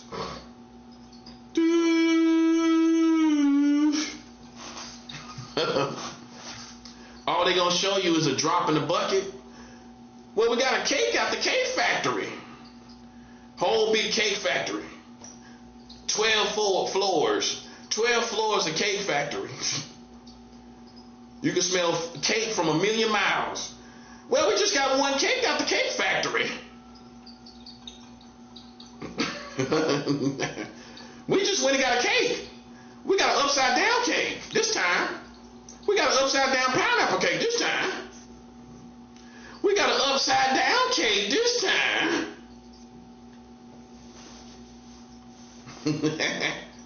and listen, it ain't stopping nothing, is it? It don't stop doing it. Long as you see them drug addicts still getting fentanyl, man. Listen, fentanyl is still gonna be on the streets, bro. I'm telling you. It's not stopping. I done seen it in the West Coast. It's out west. I done seen it. They like zombies over there. California's always been like that. They like zombies, man. It look like the 80s or the 90s over there, like how the East Coast used to look in the 80s and 90s with drug addicts on the streets. That's how it look.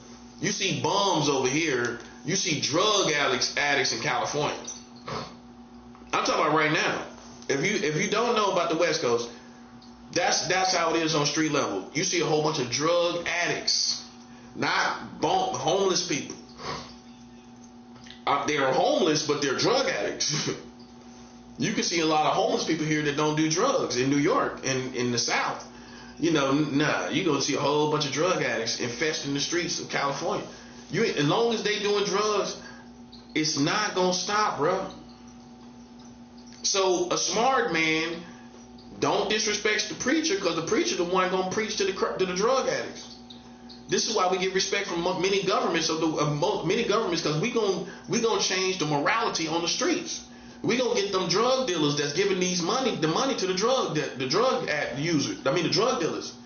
We gonna get them drug dealers cleaned up. Get them a job. Get them off the streets. Police ain't gonna do that. Police are designed only to enforce laws. They not gonna help the country. All they gonna do is enforce laws. The preacher is the one that's gonna change and preach to the people to change the people from doing the drugs. The cop ain't gonna do nothing. All he gonna do is throw laws at you. He gonna throw enforcement at you. That's what this society is built to do. They gonna send the law at you. They gonna enforce laws. That's it. They not gonna change the morality of the streets. That's why people can't disrespect the preacher. The preacher the one gonna go and hoop and holler in the church every Sunday and get people out the streets. That's why if you're smart, if you pay attention to your geographics, you can't disrespect the preachers. You can't disrespect the church, the true church, the real Christians. You can't disrespect us because we change in the community. Now a teenager don't know no better. You got to grow up and realize, okay, as a grown man, you realize, okay, these people are in place to change the morality of the people, and ain't nobody else gonna do it. Police ain't gonna do it. The politicians ain't gonna do it. Ain't none of these type of people gonna do it. They not. How they gonna do? All they gonna do is throw laws at you. All Trump gonna do is throw laws at you. He gonna get the Nobel Peace Prize for being good himself, but yet he can't change the morality of the streets. All he can do is throw laws out there. When you're not good, all he can do is punish you. That's the same thing for the police. They can't change the streets. And that's what it takes. You know what it takes? It takes people to talk to these drug addicts. And you know who's going to do that more times than not? It's going to be the Christians. It's going to be the preachers. It's going to be the prophets. It's going to be the evangelists and the apostles. Okay? It's going to be us, the teachers. Okay? Okay? It's not going to be you. This is why politicians have high respect for us, because they realize whether you believe in Christianity or not, we affect the morality of the community. Look at all these hundreds of thousands of people going to church. Drug addicts getting off drugs. We got track records. We got numbers. You know what I mean? People getting off of alcohol, getting off of drugs, getting off of all kind of things. So then the politician, whether he believes in religion or not, he got to respect it. Because it's reality.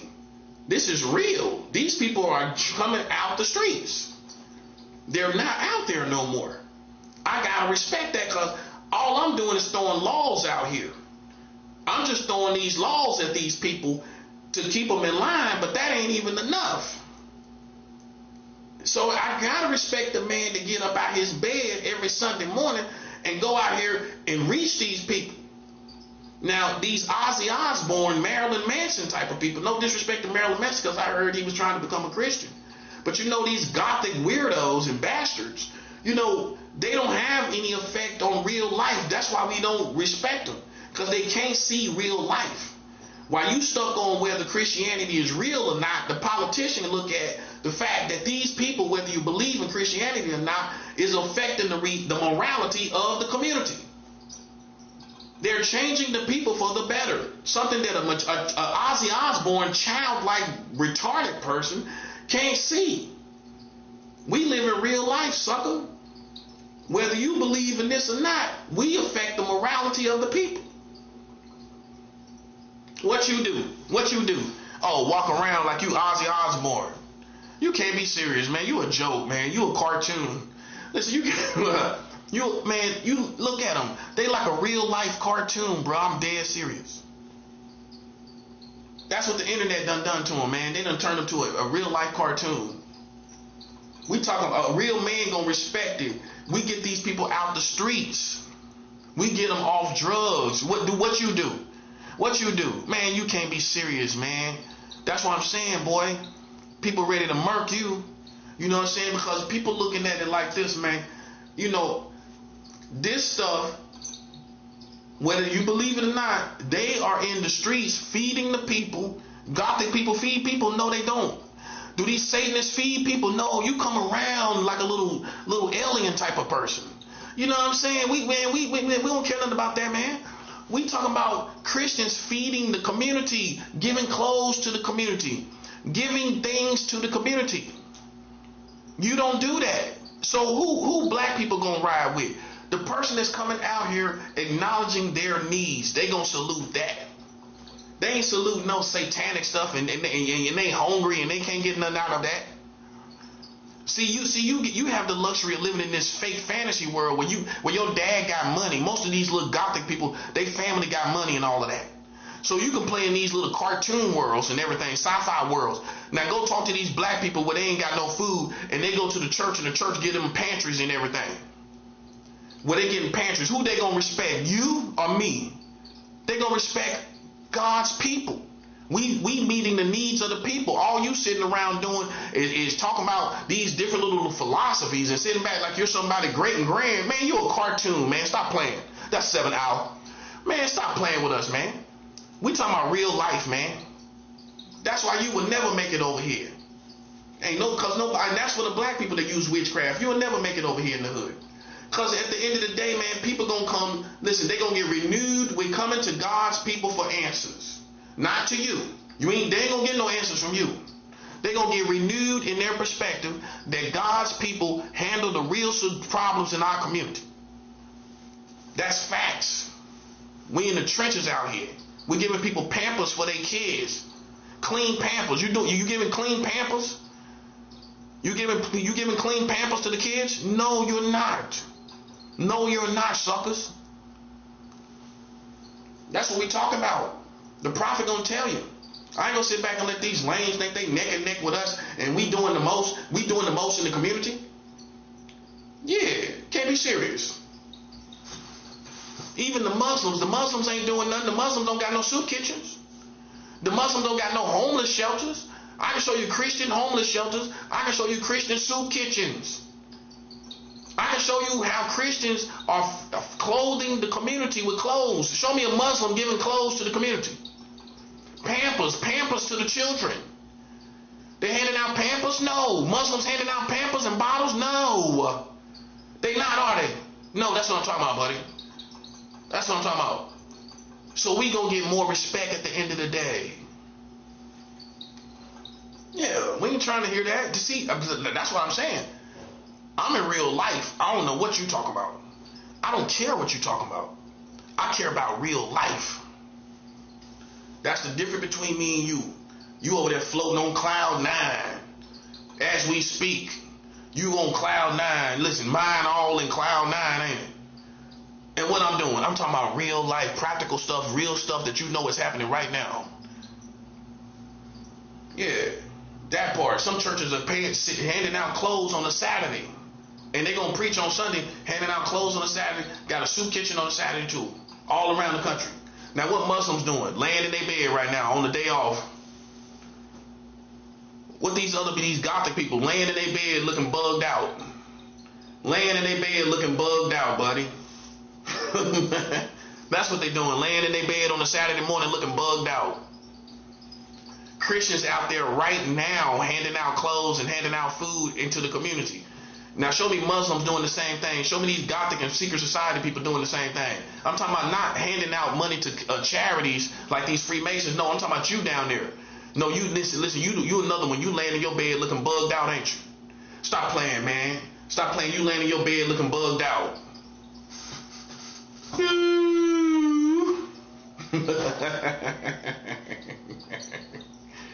Hey, laying in their bed looking bugged out, ain't they? Ain't doing nothing, man. Listen, let me tell you something, man. Let me tell you something.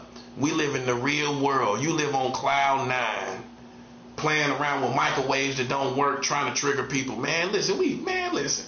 I told that ain't cloud 9. I'm in this building where they playing with little microwaves that don't even work. I mean, and I know they don't work, and they know I know they don't work. Retarded, bro. Retarded people. What we talking about is the practical world we live in. The practical world we live in, right?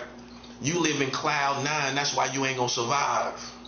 You're not gonna survive because when people hear my speech versus your speech, you're gonna be seen as a possum, a scavenger.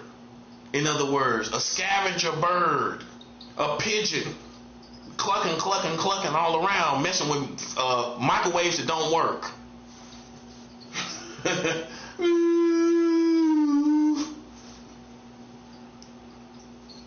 Yeah, we ain't trying to hear that. Now, who's real? Who's real?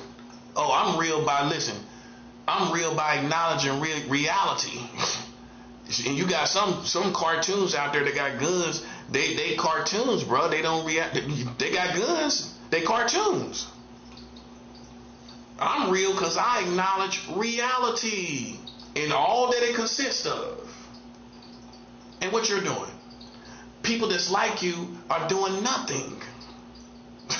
They're not doing nothing. We feeding the homeless. We clothing the homeless. We feeding families. Show me Freemasons and these secret societies, Illuminati. Show me them feeding families. Hands on. Don't shell it out money to some rinky-dink charity that ain't even in connection with the hood. No, it don't come down to the hood.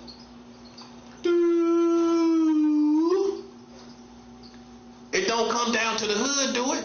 No, it don't. No, it don't, buddy. So the Christians are the one that's really out here in the hood. We're really out here. Okay, so at the end of the day, that's why we gonna get more salutes. We gonna get saluted. They gonna salute us with a 21 gun salute. You know why? Because we out here feeding their families. We out here feeding their children. We out here putting Pampers on their children's butts. You ain't never done that in your life. I done fed the homeless myself. I done clothed the homeless myself with a Christian organization in Seattle when I lived in Seattle. So I done it hands-on. I done went out in the streets and handed out blankets and coffee or hot chocolate to the homeless people in the streets. Not them just even come to the shelter, because some people, they don't come to the shelter. They stubborn. You know what I'm saying? So we go out into the community and give and reach them where they are. Man, ain't no Muslims doing that, man. Ain't no ain't no Gothic weirdos. They floating on cloud nine, man. You know it and I know it. They floating on cloud nine. They on cloud nine right now. Sick bastards on cloud nine right now. Woo. You on cloud nine right now, ain't you? I don't even see how somebody even have sex with you. You so bugged out, I don't see how people even have sex with you. Who wants to do that? Who wants to do that, buddy? You're a sick puppy, buddy. You're a sick puppy. I don't know why anybody would want to have sex with you. Now you can see why I attract women, right? Okay, yeah. Because a woman likes a man with the answers. And no woman don't like no man don't know what's going on and uncertain about everything and uncertain about the future. A woman likes security, not just financial security, spiritual security. I can show you intellectual security. All different forms of security. Women love security. Now imagine her being with one of these weirdos floating around on cloud nine. She got to be bugged out herself. She got to be bugged out herself, buddy.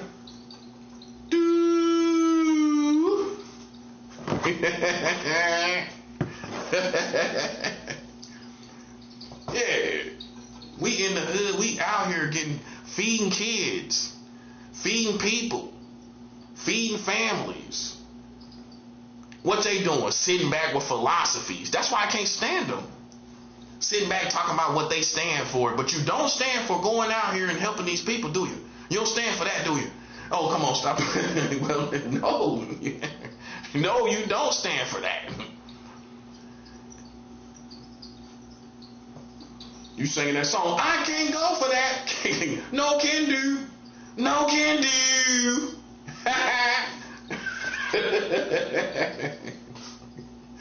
No can do. You know, made a little remix, ain't it? No can do.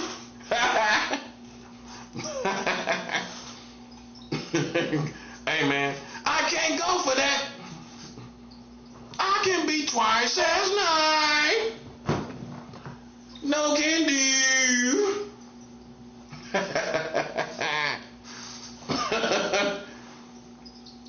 You gotta know the song for that to be funny. Hey man, look man. Look, y'all need to stay out the way from playing with these real soldiers.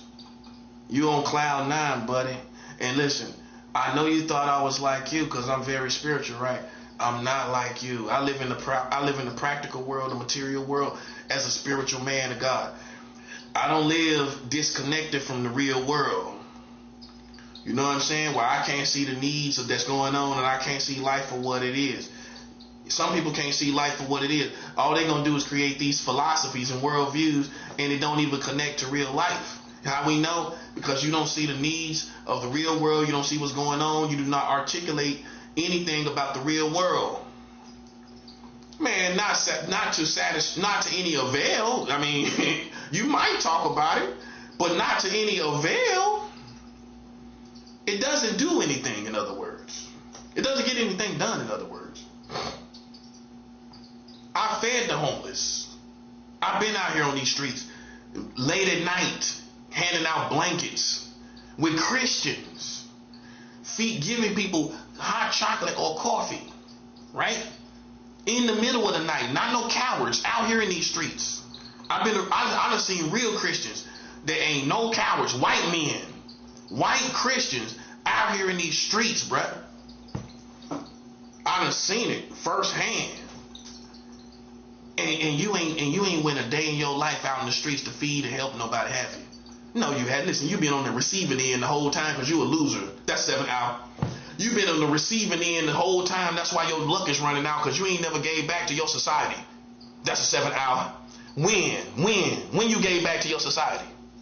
When you gave back to your country? You ain't never stepped out here for your country.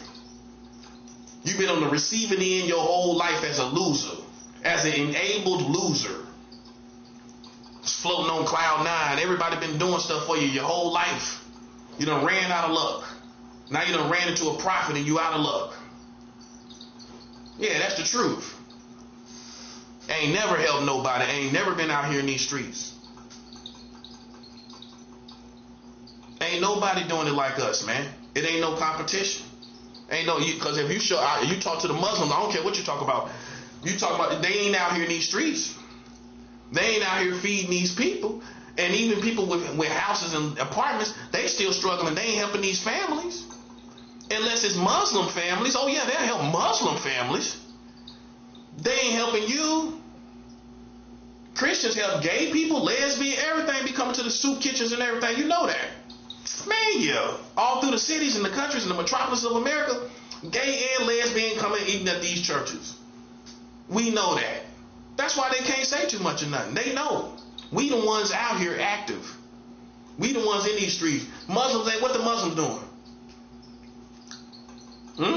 What the Hindus doing? What the Hindus doing? What the Rastafarians doing in our country? The Rastafarians ain't doing nothing. They ain't got no soup kitchens. They ain't out here in these streets feeding the people. They ain't, listen, that's what I'm talking about. I'm trying to bring you into the real world besides these philosophies that sound all good and these paraphernalias. These paraphernalias of a good African rosters. But they ain't out here in these streets now, are they? No, they not. You got all these philosophies, but you ain't out here feeding the people. So who gonna take that seriously? Why you listen? A Christian ain't brainwashed. A Christian out here in these streets, bro. Feeding these people, clothing these people. Show me the Rastafarians doing that. They ain't doing it, are they? Well, they ain't doing it here in America. That's what I'm talking about. Well, no, we ain't seen it. We ain't seen you out here. We ain't seen you out here, buddy. Come on, stop playing. Christians are the ones that's in these streets. I'm talking about. That's what I'm talking about. These Buddhists and all these other people. They give you all these philosophies. Jehovah's Witness ain't fed nobody, have they? They'll feed you them pamphlets, them Watchtower books. They'll feed you them Watchtower books. Yeah, here's a book. Well, I need something to eat. I guarantee you these homeless people done said something. Well, I don't really have anything on me. Yeah, you don't, do you? You got the Watchtower books, don't you? I can't eat that I guarantee a homeless person done told him, I can't eat this Watchtower book. I can't eat it. I can't put no barbecue sauce on it. It might be kind of good if I put some barbecue sauce on it. I put some barbecue sauce on the pages, kind of ignore it.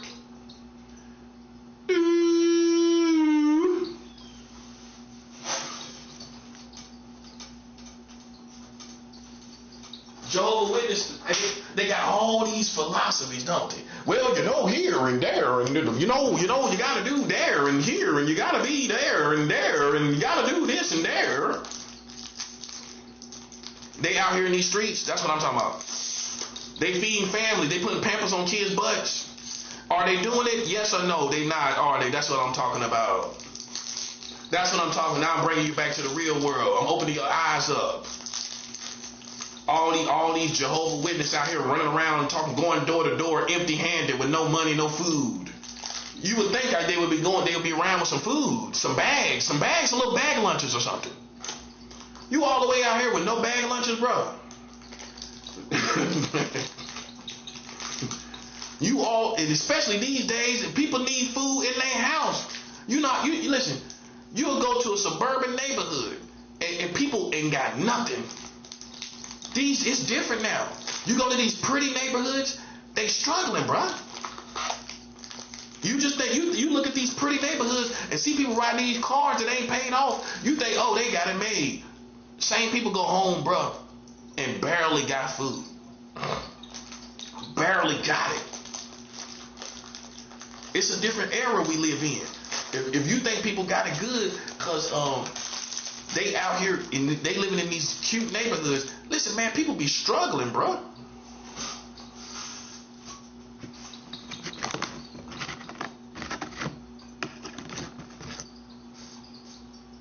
People be struggling. You can't even think, oh well, they live over there, they doing good, they well off. Go in their house and they know nothing in their cupboard. And I pray, even for my own family, that stay in nice places, that they have food in their cupboard. You know what I'm saying? Because you can't assume. I'm telling you. Okay? Now, these Muslims, I'm telling you, they ain't active out here, bruh. Okay, now you can talk about Muslims in politician positions, but they ain't what we talk about. And you know that, so don't insult my intelligence. We ain't talking about no Muslims in political positions. We no, we not. We talking about people on ground level giving the needs to the community. Who's doing that? Who's doing? Not Muslims. You know who's doing that? You know who's doing it on ground level? When you can have a Muslim politician, but you still can be struggling in your community. You still can have no food in your house. You know who's going to probably meet your needs? It's going to be Christian churches and communities that come and give you food and give you everything you need. And some preachers will pull money out their pocket. And what you talking about? Your beliefs and what the Quran says. Well, most people going to say, man, you know, if you really care about the people of humanity, wouldn't you meet their needs first? Don't you think that would make people take you more seriously? Well, you can see my condition, don't you? Okay, so you're a religious person, right? So I'm pretty sure you're a pretty decent person, loving person, right? Okay, so well, I would expect you in your worldviews and philosophies to feel the need to help somebody, no matter if they put themselves in that situation. It's not the question, right? You're not looking at what put them in that situation. You got them kind of people. They think, well, you know, they put themselves in that situation. A Christian ain't gonna ask. They gonna just meet the need. That's not enabling somebody. Because listen, I'm gonna say I'm gonna help you today, and I pray for you to have wisdom tomorrow. But today, can you find a job today? No, that's a negative. So the bottom line is, you need a meal today, don't you? And that's what we looking at. Because the bottom line is, you ain't going to probably get no job today. So what I'm going to do? Say, you don't work, you don't eat. You don't work, you don't eat. Okay, so then we don't supposed to feed homeless people because they ain't working. That's 7 hours. For people that's talking about the scripture, you don't work, you don't eat. Okay, so then, so with the homeless, we don't feed them. We don't feed them on the technicality. Do you think God wants you to not feed them on the technicality that they not working? That's 7 hours. Huh? That's all I'm talking about, buddy. That's all I'm talking about. That's all I'm talking about, big baby. Big baby. That's all I'm talking about, big baby.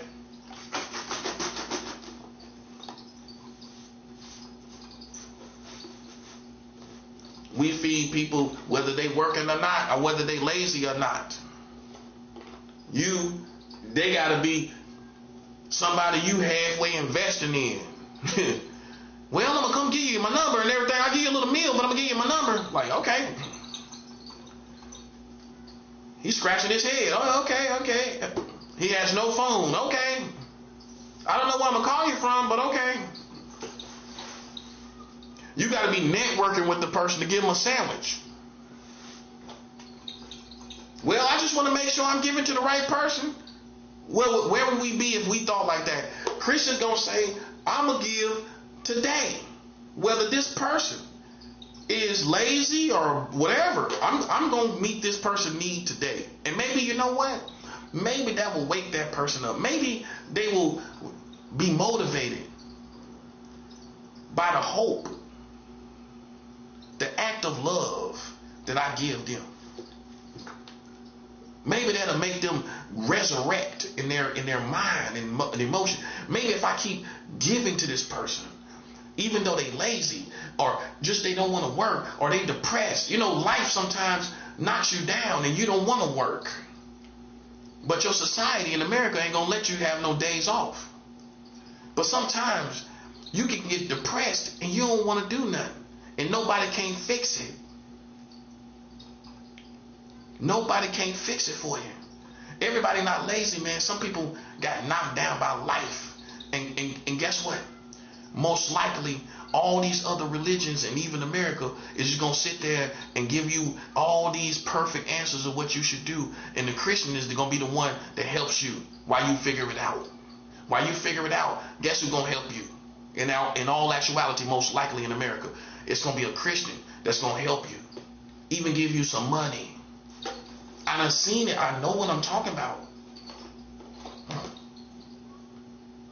They gonna be the first in line, and then everybody else gonna sit back and hold you to the same technicality of what everybody else is doing.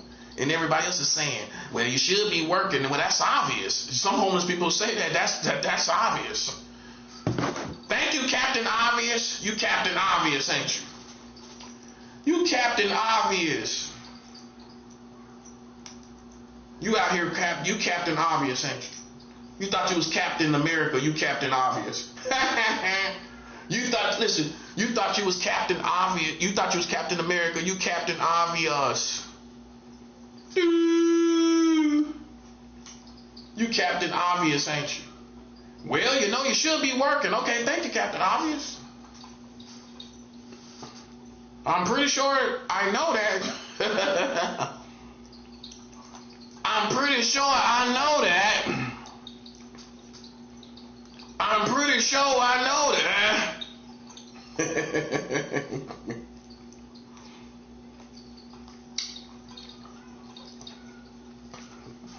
So we understand this. The Christians are the one that's out here. the Christians are the one out here. Everybody else is bugged out. You see what they're doing? Gang stalking, playing psychological game. Guess what the Christian is doing? Look at me. Look what I'm doing. I'm still talking about practical life, the real world we live in. What they doing. This is why you don't even entertain these bastards. That's why you don't. They mind is gone. Those are cartoons. Because if they mind was in the right place, would they be focused on you? No. They would be doing stuff in the real world. They mind is when you know somebody's mind is focused on you, I'm gonna tell you what you realize. They're a cartoon, bro. Because if they wasn't, they would be somewhere else, right? They would be somewhere else.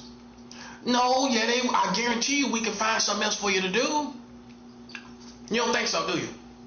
Oh, I get it. You thought you was a superhero saving your community. Man, you can't be serious, bro. Listen, you can't even feed the people yet. You ain't even done that yet. When you gonna get around to feeding the people? When you gonna get around to clothing the people? When you gonna get around to doing something for the people?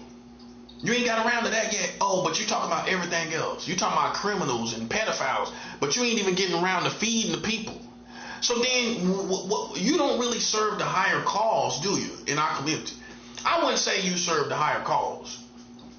I wouldn't. I say you serve the dirtbag cause. You're the kind of person that serve this whole purpose for your own glory, don't you? When we just look at what the real needs are and try to get the work done.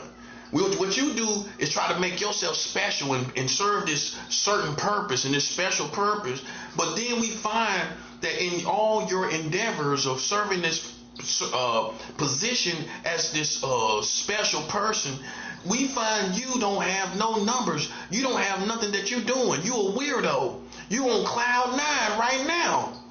You and your children are on cloud 9. Okay, and that's what it is. Guess what I'm talking about? Feeding the people. See, that's too simple for you, ain't it? They want to do something special, don't they? You want to do something special, don't you? See, it's a certain type of person like that. But the funny part is they ain't really that spiritual. No, they not. It's a psychological thing. It's more psychological than anything. No, check what I'm saying though. They act like they got a little bit of spirituality, right? But it's more psychological than anything else. Did you notice that? You don't really see no manifestation, do you? You don't really see nothing really spiritual, do you? That means it's more psychological. That's what it means. They're not talking about things in our real world. They're not pertaining. You see what I'm saying? That's why they're in so much danger. They don't know. Because see, when great rulers and leaders see that you serve no cause, especially a practical cause, you are in danger of being exterminated. Oh yeah, you thought you had to. You thought because you was in America, there was no such thing as men targeting you for extermination. Well, I mean, look, man. Eventually, especially if you are, when your mind is focused on people like me, and I'm talking about practical things, It's somebody who's going to pay attention to your position and exterminate you. It's not going to be nothing to talk about. It's nothing to talk about. This person is talking about real life. You want to be a disturbance to this person, and we want to exterminate you. Watch. Don't let white people get on it. Don't let them start getting on it. You're going to be exterminated like in the microwave. You're going to be in the microwave for real. You're going to be in the microwave. Meaning it ain't going to take a long time. It ain't going to take a long time to cook you, buddy. They're going to cook you in the microwave. Ain't nobody playing no games no more. Once we realize there's certain people that's playing around with people, you are in danger of being exterminated.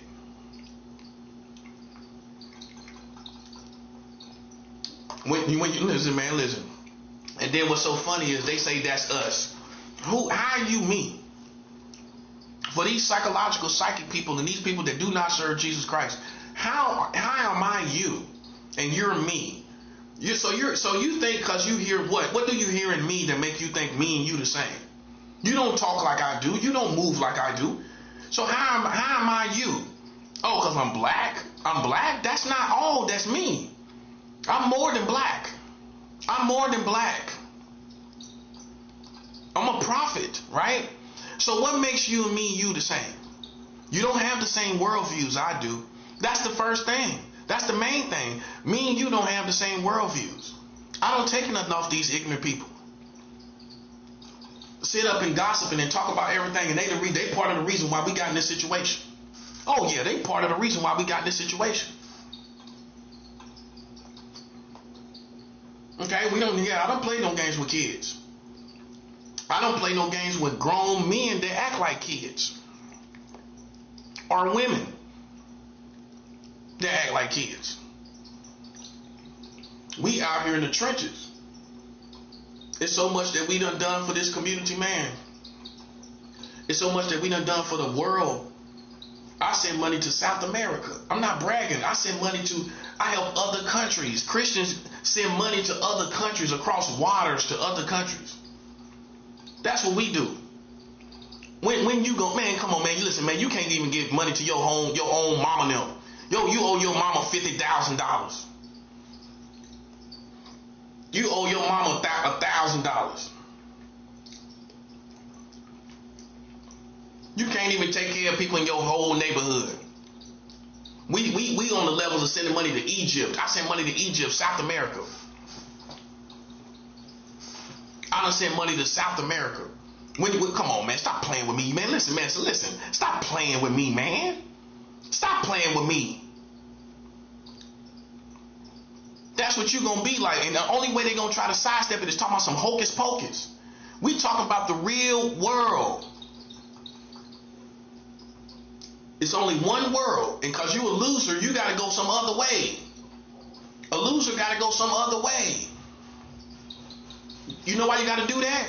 Because you're incompetent in the real world. And your mind is on cloud 9. So you got to go this special little way where we look like cool and look like superheroes. Man, you losers, man. Bummer clocks. Straight up. You ain't connected to nothing in practical life. I'm talking about practical life. I'm talking about helping people. I'm talking about feeding the community. I'm talking about taking care of the people. I'm talking about the real world. What you talking about? Huh? Hocus pocus. Mind games and and these higher chakras and all this. Chakras, ain't you? You talking about chakras. Chakras, ain't you? You talking about chakras, ain't you? You talking about chakras. Chakras ain't gonna help people get a burger. Can the chakra help me get a burger? Understanding chakras, can that help me get a burger today? Can I get me a burger if I understand chakras?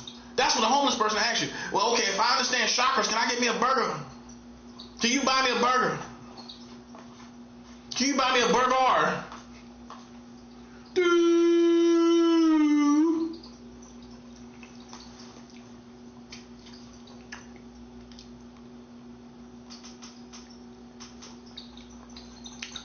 You can't buy me a burger, can you? You can't buy me a burger, can you? So I can't get no burger, can you? But you're going to tell me about chakras. You gonna tell me about vibration? Man, you can't be serious. I'm talking about a burger. I'm talking about the real world, real food in my stomach. You see what I'm saying? If you lose this approach to life, you are not nothing to your society.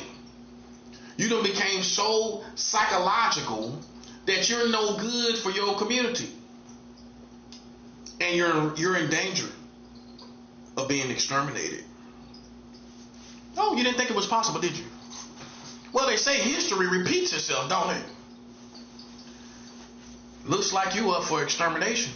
Because what are all these people that don't do nothing and don't think about nothing? What are they worth to the authorities? What are you worth? In all actuality, you don't have any intellectual property. You can't say me and you the same. Because I'm a brain, right? I give real solutions. So exclude me from the equation. We're talking about you. What are you good to your community? What you as a person, not as a black community. No, not you hiding behind the shadows of black people, other black people. No, not that. Not that. You. Right? That's how government and authorities gonna look at it. Not these famous black people that's giving back to the community, helping the community, and going out around the world helping the people. No, not them. You. What are you worth? No, I'm looking at you. What are you worth? Oh, you're not worth nothing. You don't got nothing to do. You just waiting for food stamps. You know, if we gave you money, all you would do is waste it. So we shouldn't invest in you. Okay, so what can we do with you? You can't work. You're not employable. If we give you money, all you're gonna do is drink yourself to oblivion. I mean, so what can we do for you? You're up for extermination, buddy. I'm sorry to tell you. See, the time has come where these white folks done caught on to a lot of you, and I hate to tell you, many of you, and it ain't just black people, you are up for extermination. I'm telling you this as a prophet, because this is how men think. And listen, if you ran the country and people was doing nothing but killing each other and waiting for the government to give them food stamps and cash assistance, and they had nothing that they offer society, including, I mean, all that just came to themselves. They didn't give nothing out of that. Right? They didn't give nothing out of their cash assistance to nobody else. They didn't feed other people. It's just all about them, right? What are you worth? Why should you be here? Why should you be here? Can you tell me why you, as an individual, should be here?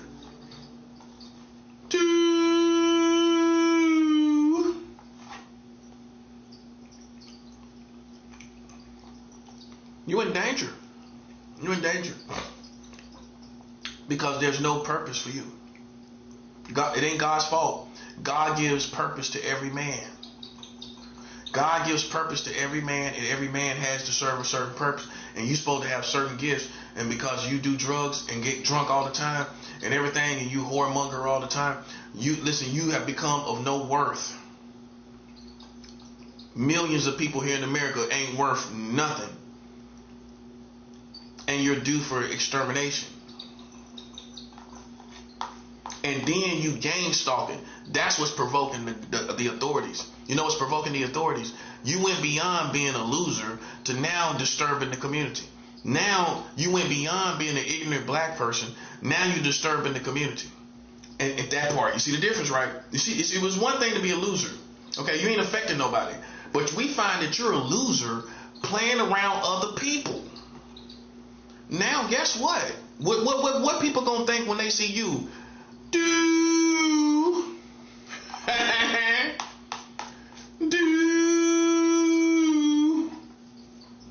that's what they gonna think, buddy. You put yourself in trouble. You up for extermination. I've been told you this. When you serve no purpose, and then you ain't doing nothing. What do you expect the average everyday people to think about you? No, don't give me the perfect answer. Be 100 with yourself. A matter of fact, just use your own people for example. You see how cold-hearted they are.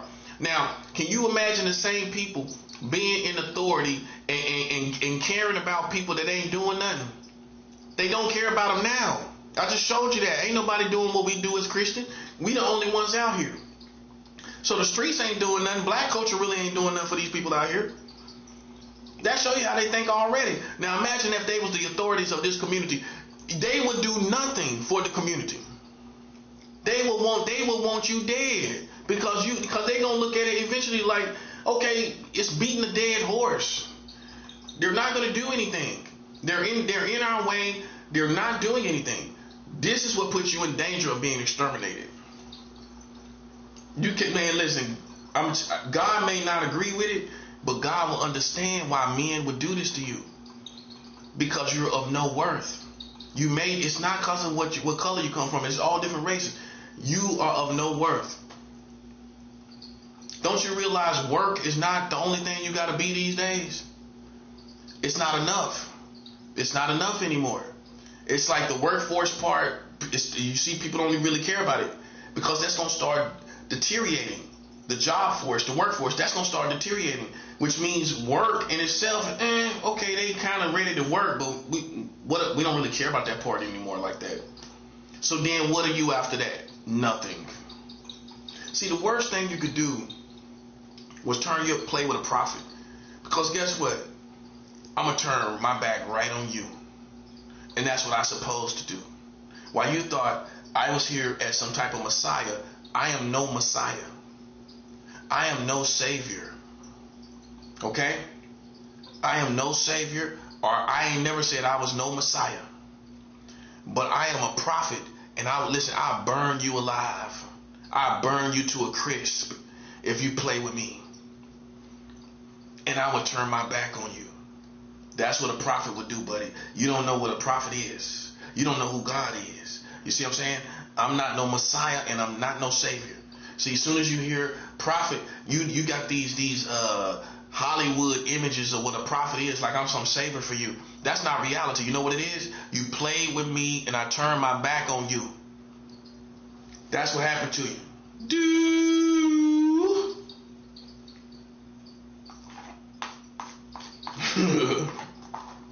Yeah. And you think God gonna care if you get exterminated? Nope. Because you know why? You played with his prophet, didn't you? You played with his prophet. Keep it 100, you did, didn't you? So why would God care about you and your family being exterminated?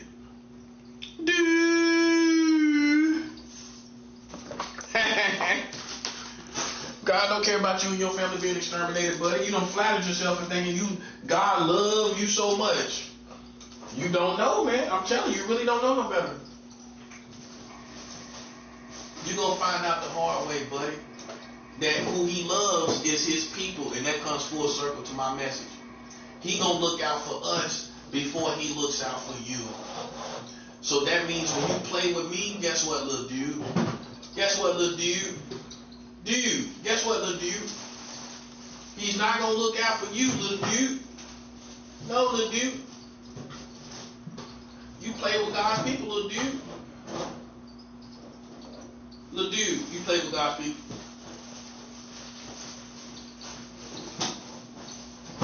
This how it go, buddy. God don't play no games. Listen. I want you to understand something. I'm gonna tell you something I'm gonna make it very clear to you. I'm gonna make it very clear to you. If you one of them Ozzy Osbourne's people that think you want to oppose God's people like some one-on-one stuff, let me tell you something, bro. We will destroy you and your whole community, where you will be exterminated. If you wanted to listen, it's not no game. Because what I'm doing is taking it personal. You playing with God's kingdom. God's kingdom, do you know what that means? It's above America. We don't care about no America. America is just another Egypt or Rome or some other little country. We don't care nothing about this. This is God's kingdom that you play with. It's over for you. It's over for you. That's why it's all going like this. That's why the aura of this whole community has changed, you idiot. It's common sense.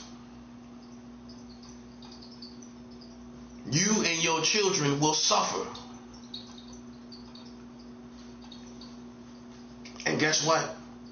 Guess what, buddy? Guess what, buddy? Nothing that these Christians here in America can do to get you out of it. These Christians can't do nothing for you. I'm a prophet. Listen, I put them right in their place. Ain't nothing they can do. Because it's common sense that they ain't going to know what's going on and all of this. And they going to just think it's going to get better. They going to just pray for it to get better and pray for you. They don't know what you're doing and what America's doing to God's people. How could they know? Unless they really spiritual and God and the Lord reveals it to them. If the Lord reveals it to them, okay, maybe they could know. But they ain't going to usually know. And they going to pray in ignorance and talk in ignorance. And think in ignorance. They're going to do it all. They're going to fast in ignorance. And they still going to realize God is taking this country. Okay? And that's all there is to it, buddy. You don't, the one thing you don't do is challenge God's kingdom. I don't care who you think you are. I don't care about Ozzy Osbourne or all these Satanists that you think that these dark people that you're trying to emulate or whatever. We don't care about that. That's a drop in the bucket. You have offended God's people. That's what you did. You offended God's whole kingdom. You know what the kingdom is? The angels and everything. The kingdom consists of the whole heaven. The whole us, God's kingdom, God, the body of Christ, angels, God, the Holy Spirit, Jesus, all of that is offended. That's the whole kingdom, dummy. You offended God's kingdom. Now you see what I'm saying. You thought I was talking about just a church, the Christians, the angels and everything. They're going to move according to what you have done. Angels don't have compassion. Angels move according to legalities, liabilities, and technicalities. They're not going to move and be moved with compassion about because you crying or whatever you're doing.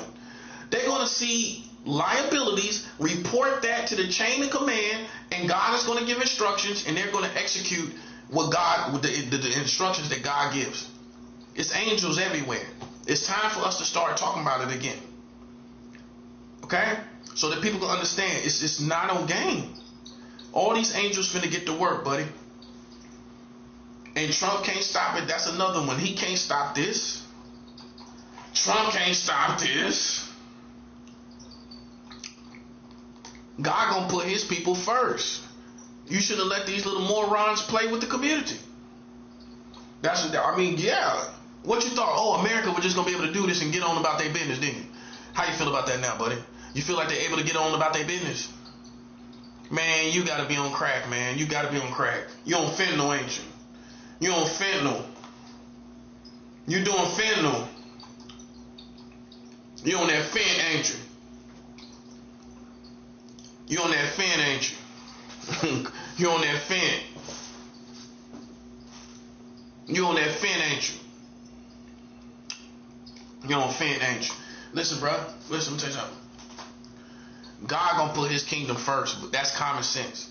That's common sense. He ain't gonna see. It's people. Why I'm saying this is because it's American Christians that think it's the souls is gonna be saved and souls. You know what comes before souls? God's kingdom. Right. Where God has destroyed whole communities. Did God save Sodom and Gomorrah and say, well, let's just see how many can we win. Let's see how many souls we can win in Sodom and Gomorrah. That's 7 out. No, that's it. That's it right there. It's showing you the nature of God, that God wasn't holding on to keep holding on to keep holding on to keep holding on. At some point, God is only about his people.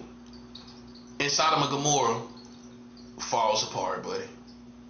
And there's no more talking about waiting to try to get some more souls. See, your evangelistic approach is out of whack. It's not biblical. You need to get back healthy. You need to get back in that word. How I know you're kind of slipping on the word? You know how I know you're slipping on the word? Because your perspective on evangelism puts souls before God's people. It don't work like that, buddy. That's out of control. That's out of order. That's out of order. When I can show you Sodom and Gomorrah, God wasn't saying, well, we just gonna see Lot and his wife just gonna sit here and try to win some souls. Let's just stay here and just try to win some. No. When they disrespect God, God's kingdom, and the way God wants it done, listen, buddy, it's overtime. It's death time. It's death time, buddy. And God gonna pull his people away from that community, and they gonna fall off. It's the same thing with America. God gonna pull you out of America, and this is gonna start to fall off, man. And that time is now. Like I've told you before, a Christian shouldn't even be voting right now. You shouldn't be voting in America. No. That time is gone. It's gone. You can't vote no more. Now you're in the last days. No, you shouldn't be voting. You shouldn't be voting right now. Because how can you be a Christian? Would Jesus vote in America? Yes or no? Would Jesus Christ vote in America? So how can you be a Christian voting in America? No, listen. Jesus cannot strengthen the satanic kingdom.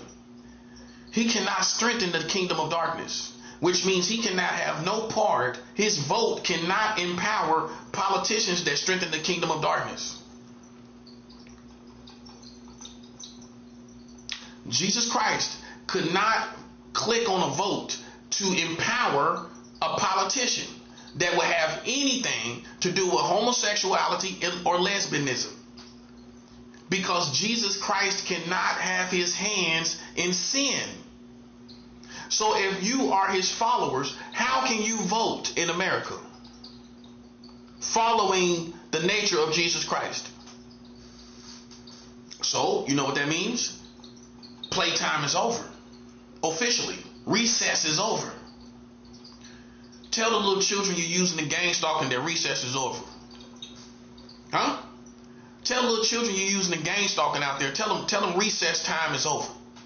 Yeah, that part. Tell them recess time is over. Recess time is over, buddy. You as a Christian cannot vote in America. And I just showed you. You can't strengthen the satanic kingdom and say you're a Christian. You know, see, so when the rubber meets the road, while everybody talking about what they talking about, I waited to see if these Christians was going to vote. The prophet, I said and waited. And all of you that voted, listen, you are in sin. If you voted, it was a sin. Because God is going to give you a grace period. God is going to give you a grace period to see what's going on around you. There's been gay marriage in this country for 10 years. How long God's supposed to wait for you?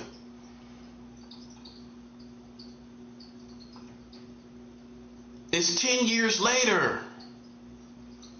They passed gay marriage in the whole country June 2015. June 2025 is 10 years later. And God showed me that it is now sin for you to vote in America, being that because the grace period of ignorance is over. The grace period for ignorance is over. His people should not have no place in voting. And if you voting and you say you're a Christian, all I want you to do, I'm going to give you some homework. Anybody that say they're a Christian and voting, listen, buddy, they in sin. I don't listen, man. You supposed to put God first, not America. So eventually you and America gonna go your separate ways. You a Christian. Wake up. You're gonna go your own way eventually. You thought it was gonna stay the same? You're like an old person that can't see everything no more. Okay? Eventually, you are going to go your own way, and they're going to go their own way, going deeper into darkness. That's what they've done. They went deeper into darkness. You did not discern the times because half of y'all was backsliding. Half of y'all was backsliding. You did not discern the times. You don't care all the way because you're halfway backsliding. Okay, so you don't really care all the way. And that's what got you. You just didn't care all the way, did you? And then things changed. Now you can't vote. Now you're in more darkness. Now it's the last of the last days. And I'm not gonna say when Jesus is gonna come back because I don't know. The Bible says no one knows the day that Jesus Christ will come back. So you'll never see me try to predict that. You're just waiting for me to say something crazy, and I'm not. I ain't stupid. I'm not ignorant of God's word. See, me as a prophet, I don't play these superstar prophet positions, if that's what you think. I don't. I say what God wants me to say boldly, and maybe you mistake that for me trying to be some superstar. But that's how I'm supposed to talk. You are not supposed to vote anymore in America. It is now sin. So what you're supposed to do is discern the times you live in and realize God ain't got nothing to do with this country no more, and you are supposed to let it fall apart. You're supposed to let this country fall apart. That's what you're supposed to do. You're not supposed to sit up here and try to make this work out because this is not a country that serves the Lord. So some of you are not going to let go of America, and guess what? Because you did not let go of America, because you are in sin, and white people are going to be the hardest. The white Christians is going to be the hardest to convince that you can't. America has went its separate ways from God. You can't have your cake and eat it too. Okay? No, you can't. You can't. You serve God or you serve America. And see, that's where I'm gonna do a teaching on that. You either serve God or you serve America. And it has become darkness upon America where you can't serve God and America. Look at it for what it is. It's common sense. You want your cake and eat it too, and you can't. So the true righteous are going to separate from America. It's no more us and them anymore. This is not about hate. This is about serving God first. And you should have knew that was going to happen. A Christian ain't going to be with all this stuff going on over there. Make that make sense. What a Christian going to be doing, standing up over there looking at all this stuff? All this stuff on TV, all this suggestive stuff on TV. Where does a Christian play his position, his or her position in that? Can you explain it intelligently? No, you can't. We'll have no place in that. Not for positions, not for money or fame or any other thing. We serve God literally first, not money. Not opportunities, not fame, nothing. We serve God first. And you see, you was slipping. You was backsliding. Many of us backslid. And when you came back, if you start fasting, you seen what happened, didn't you? When you was backsliding, you know what happened? America made gay and lesbian marriage in the whole country. And the whole body of Christ that's preached on TV hasn't said anything about it. When you make laws to marry gay and lesbian people, anybody that's even a little above an amateur in understanding the Bible, understand that God is serious about laws, right? So if you make laws to marry gay and lesbian people, don't you realize God is going to pull you out of America? Don't you realize God ain't gonna have nothing to do with this country? If they got sin in the laws, show me another place where they got sin in the laws. God is serious about laws, right? We ain't afraid of no gay people. We ain't afraid of no lesbians. We gonna say what we need to say. I don't care nothing about. I'm not no a bit afraid of you than anybody else. And I know you know that. I know you know that. You've heard me enough. You see me in action. You know I'm not afraid of no gay or lesbian people. Okay? Let's get that understood. Your threats don't mean nothing to me. God's people, you don't supposed to be voting in this country. If sin is in the laws, and God made the 10 commandments, so we see how serious God is. The Bible is full of commandments. So even an amateur will know that God is serious about commandments, right? Okay, and he's serious about laws, right? And doing it his way and putting his word in the laws, right? So can you imagine if you put homosexuality in laws in a country? You put it as the laws, the decrees, like the opposite of the 10 commandments, basically. And you gave these decrees that you can marry gay and homosexuals. You see what I'm saying? Do you see that, right? God had a problem with that, buddy. And listen, I'm telling you right now, I know my God. When you put things in the laws, it's different than people doing what they do out there. I'm not condoning even that. But that's between them and God. We all won't suffer for that. But when you put gay, lesbian laws in the country, over the country, we all are cursed. The whole country is cursed. As opposed to gay and lesbian people doing what they do in their bedroom. And we're not all cursed. We're all cursed as a nation, as a collective nation, when there's gay and lesbian laws over the whole country. And now God's people are commanded to come out and not vote anymore and let this fall apart.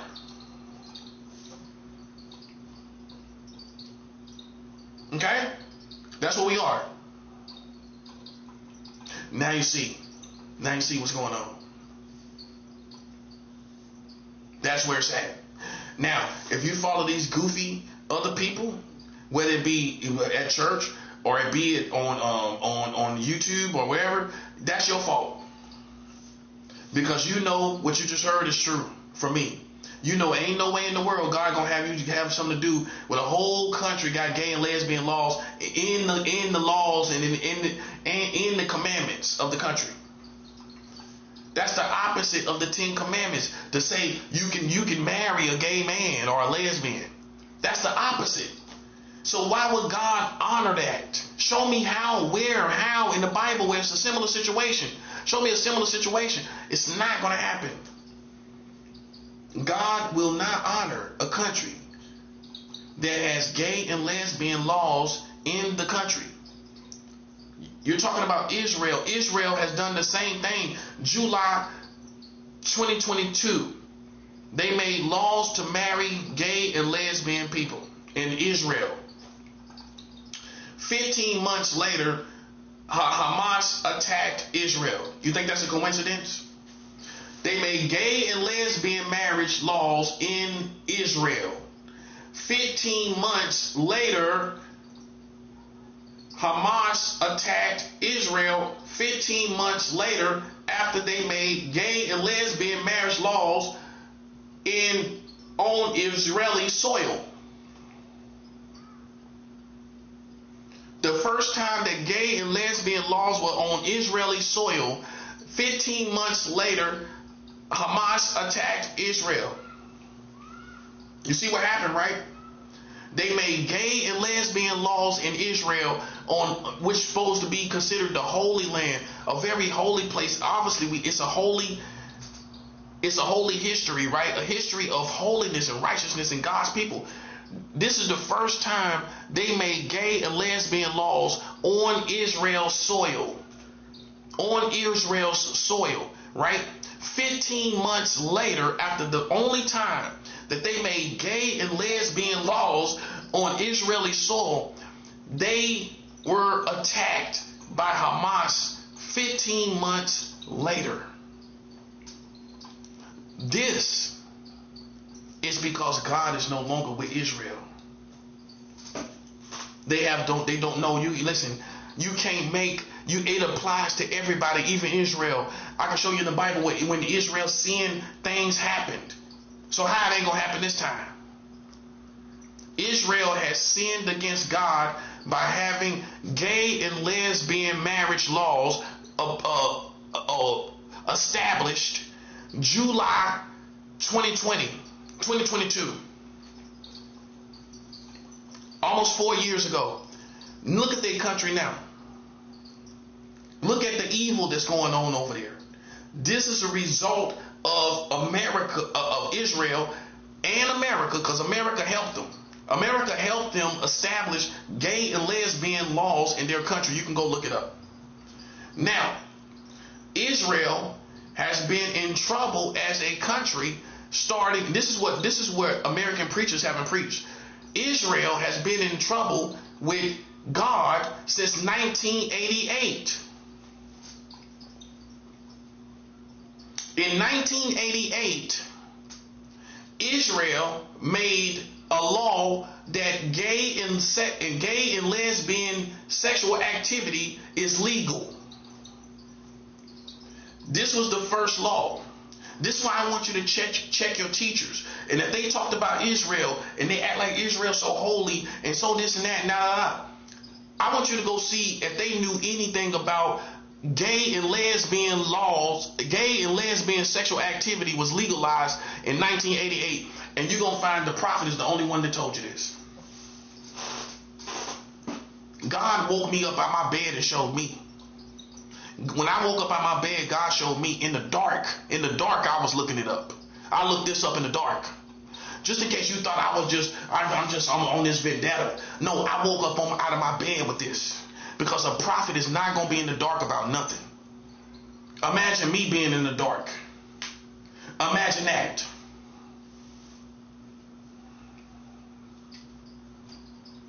Imagine that. Gay and lesbian sexual activity was legalized 1988.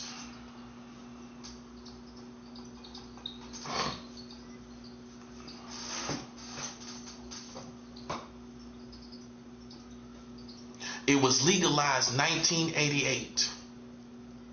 Gay and lesbian sex was legalized 1988. Okay, 1988. So that's when God was not with them anymore. You understand? So I want you to go back to your teachers where anybody even talked about Israel in this protective and positive light and all this stuff and all of this stuff. I want you to go back to them teachers. I want you to go back to them teachers and realize them people they don't have no real strong spiritual connection with God. No, they don't. Because God woke me up out my bed. I woke up out my bed and God revealed this to me. That this country has gay and lesbian marriage and gay and lesbian activity legalized starting in 1988. And then they made gay and lesbian marriage legal July 2022. So they made gay and lesbian sexual activity legalized in 1988. In July 2022, they legalized gay and lesbian marriage. That's in Israel. You see what's going on, don't you? You see what's going on. You see it, don't you? That's what I'm talking about, buddy. That was just 4 years ago. Do you realize that? July 2022 was 3 years ago, going into 4 years. Now everything changed. Do you see it? You see what's going on? Because Israel legalized gay and lesbian marriage. It's all over, buddy. Game over. See, you didn't realize, being caught up in the American church, that Israel's gonna make being sin too, just like everybody else. Well, you thought Israel was going to be a righteous light in the last days. I didn't really see that in the Bible. You know what I seen? The whole world is going to fall apart in sin. And it's just an educated assumption that means Israel too. Israel has legalized gay and lesbian marriage laws in the country of Israel. It's legalized.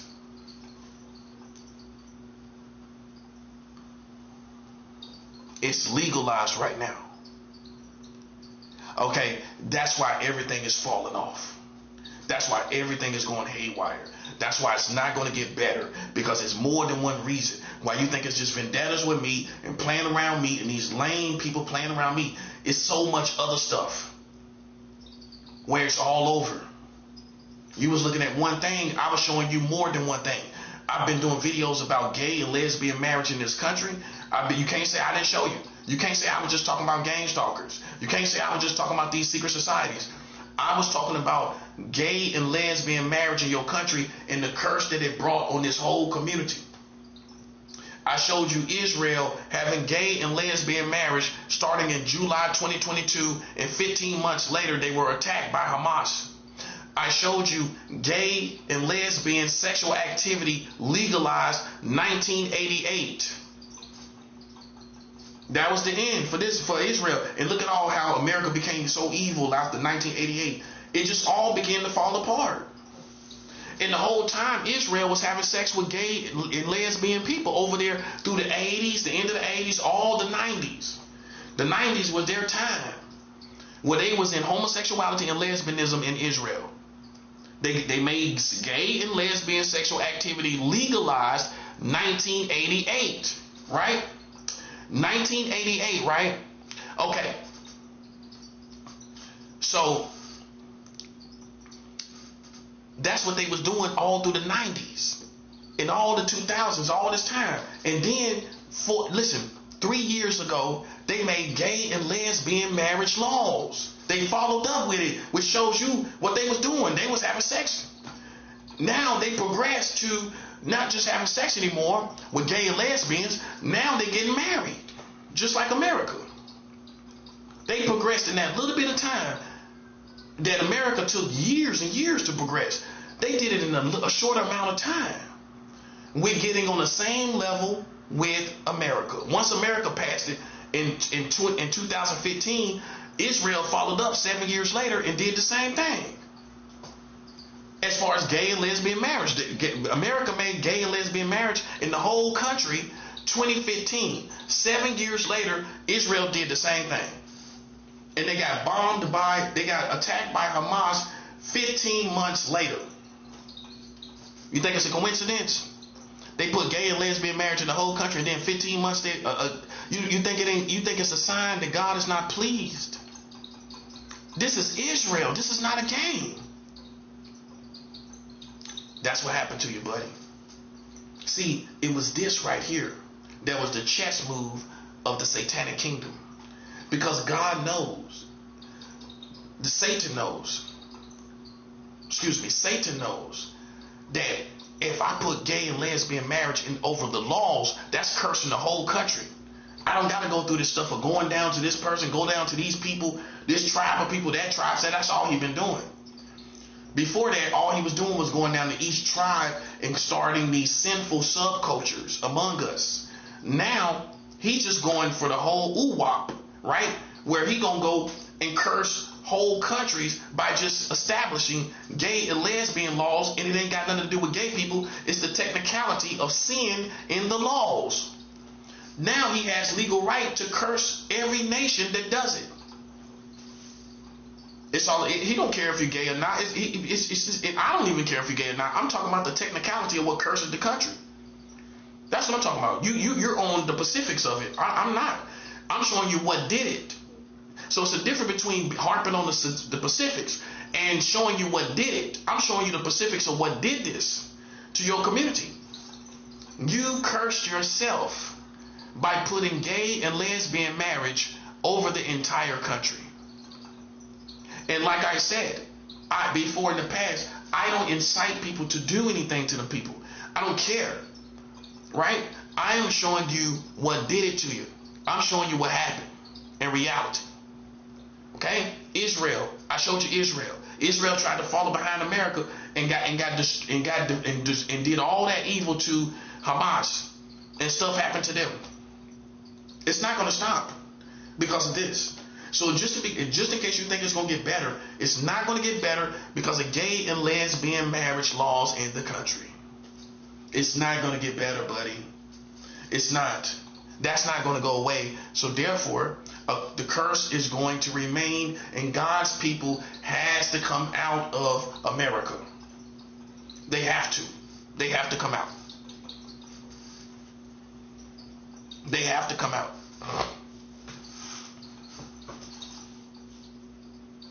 They have to come out. Okay, this is not cartoon time. That's what I'm telling you. You need to take your kids and scram. You know what I'm saying? Because this is about to get on a whole nother level of desperation. A level of desperation that you and your kids are not prepared for. And you know who you got to blame? Yourselves. You cannot put sin in the laws. Okay? If the people had did what they did in their own privacy of their houses, we wouldn't be cursed as a community. We're cursed as a community because of gay and lesbian marriage in the community by way of law. Right? Okay? I showed you also Israel. They did it, and 15 months later, they were attacked by Hamas. You think it's a coincidence? No. It's not a coincidence, buddy. It's not a coincidence. This is all happening to you because you passed gay and lesbian marriage over the entire country. Okay? This is why this happened to you.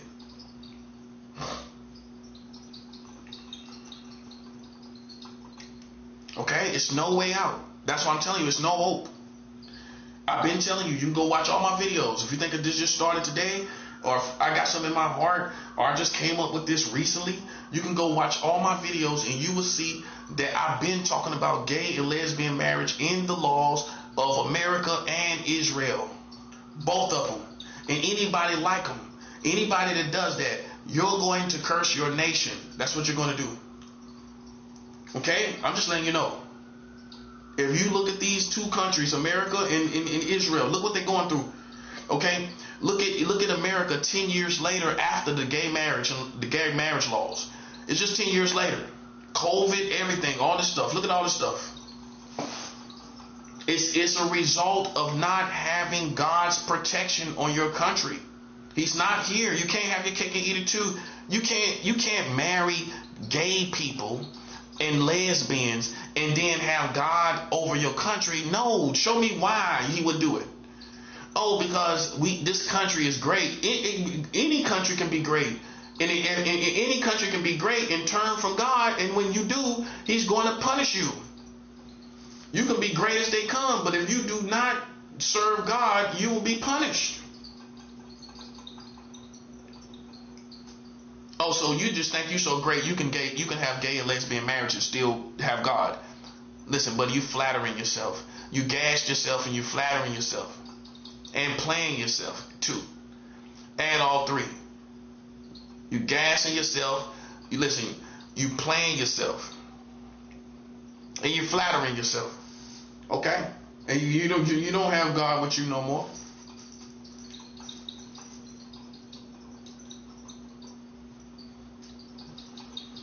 Okay? You don't have God with you no more. So you can play around me. I'm just letting you know, man, it's all over. It's all over. That's why it ain't gonna get better. So to be honest with you, and I'm gonna be very honest with you, it don't matter how you treat me anymore. It don't matter.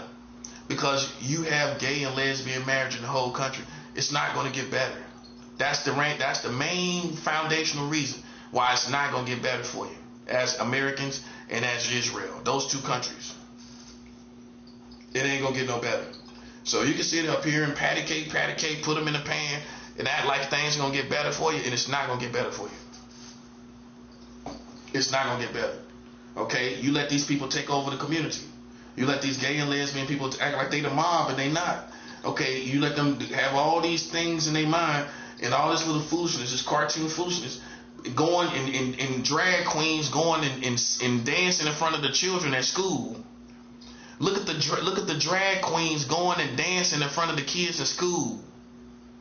Make that make sense. Why is drag queens going to school and dancing in front of children? What that got to do with education? What that got to do with information? What that got to do with children? You can pull it up online. Children, I'm gonna pull it up after this, after I get done watching this, because I want to see it again.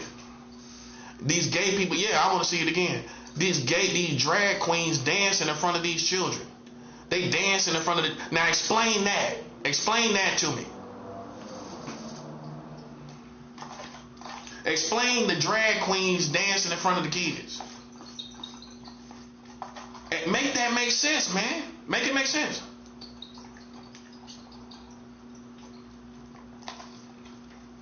Huh? So what was the purpose? What was the purpose? See, you thought I was playing games, didn't you? Thought I was playing games, didn't you?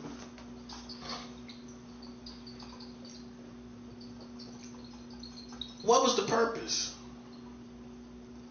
of a gay, a cross-dressing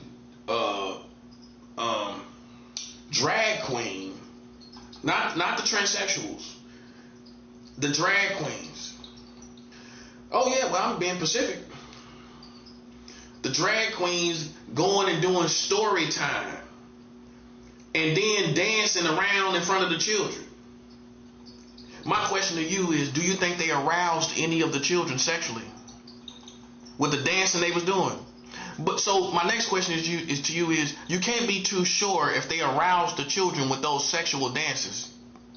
You can't say for sure, can you, that they aroused the children sexually with these dances, dancing like they at a strip club. Now let a man, a heterosexual man, go dance like a Chippendale dancer. Let a Chippendale dancer go dance in front of children and you won't hear the last of it. We can't do the same things. Let a stripper woman start going and clapping. You know what I mean? And twerking. Letting it clap and twerk in front of children. You won't hear the last of it. A gay man can go and do drag queen dancing and drag queen dancing and drag queen dancing in front of children and nobody says nothing. Culturally. Can you explain what the dancing meant? Can you tell me what it mean? What the dancing mean? The dancing was very sexually suggestive too, by the way. I seen it. Can you explain that intelligently, what the purpose was intelligently? Tell me the purpose intelligently. And you don't think that aroused the children? You don't think they was aroused? You don't know for sure, do you? You don't know for sure. One thing we do know is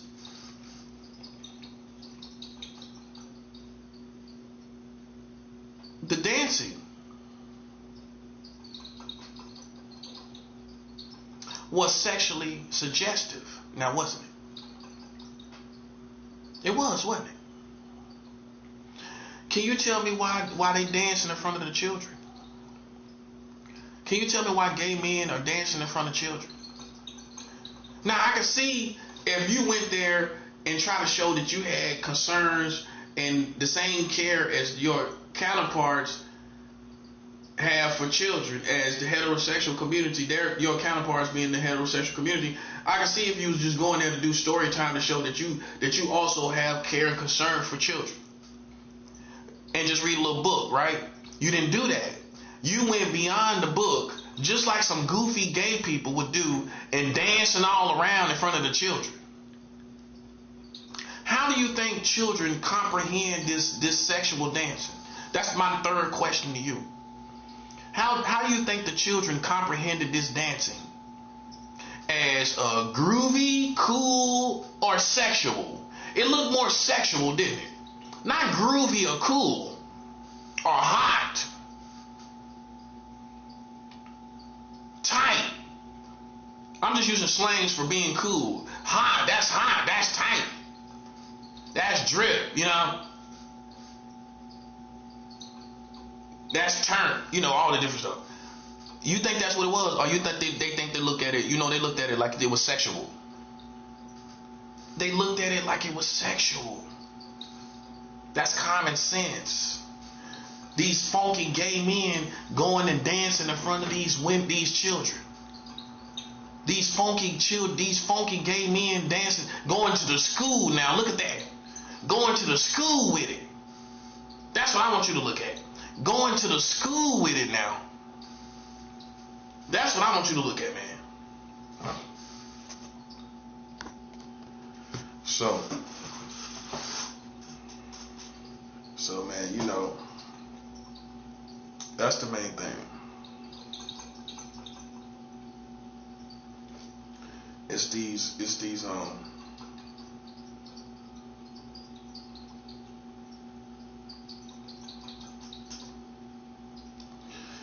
these people that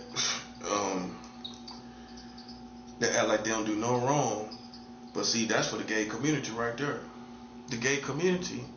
Listen, buddy, you got one of the most biggest modern day problems of all.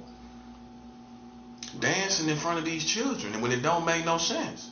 See, this is the goofiness of the gay community right there. That goofiness like that, that's what we're talking about. That's what we're talking about right there, man. That's how we know, even with the gang stalking, the gay people are perfect for that. Because that little goofy little attitude these gay dudes got, it's perfect for it. It's perfect for it, and you know what I'm talking about. So don't act like I'm tripping. Going and dancing in front of the children, and they I know they ain't talking about no pedophiles. When I done heard a gay dude out of his mouth say when he get high on drugs, he think about children sexually. I heard a gay dude tell me this to his face. Tell me this to my face. When he get high, he think about children sexually. This is what he told me. Listen, we wasn't even on the subject. We wasn't talking about child marriage. I ain't know nothing about it at that time. So I didn't provoke it. He said a gay white man said when he get high, he think about children sexually. So I done heard people admit this stuff.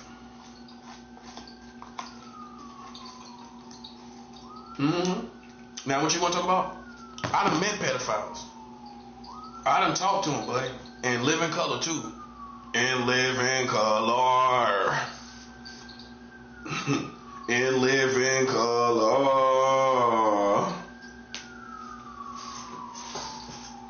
Listen, man, you can be defensive all you want. You can't be defensive against having that gay lesbian, the drag queens dancing in front of these children.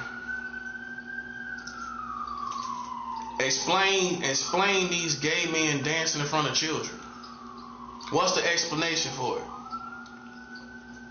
Explain what the purpose is. What the purpose is. What the purpose is. What the purpose is.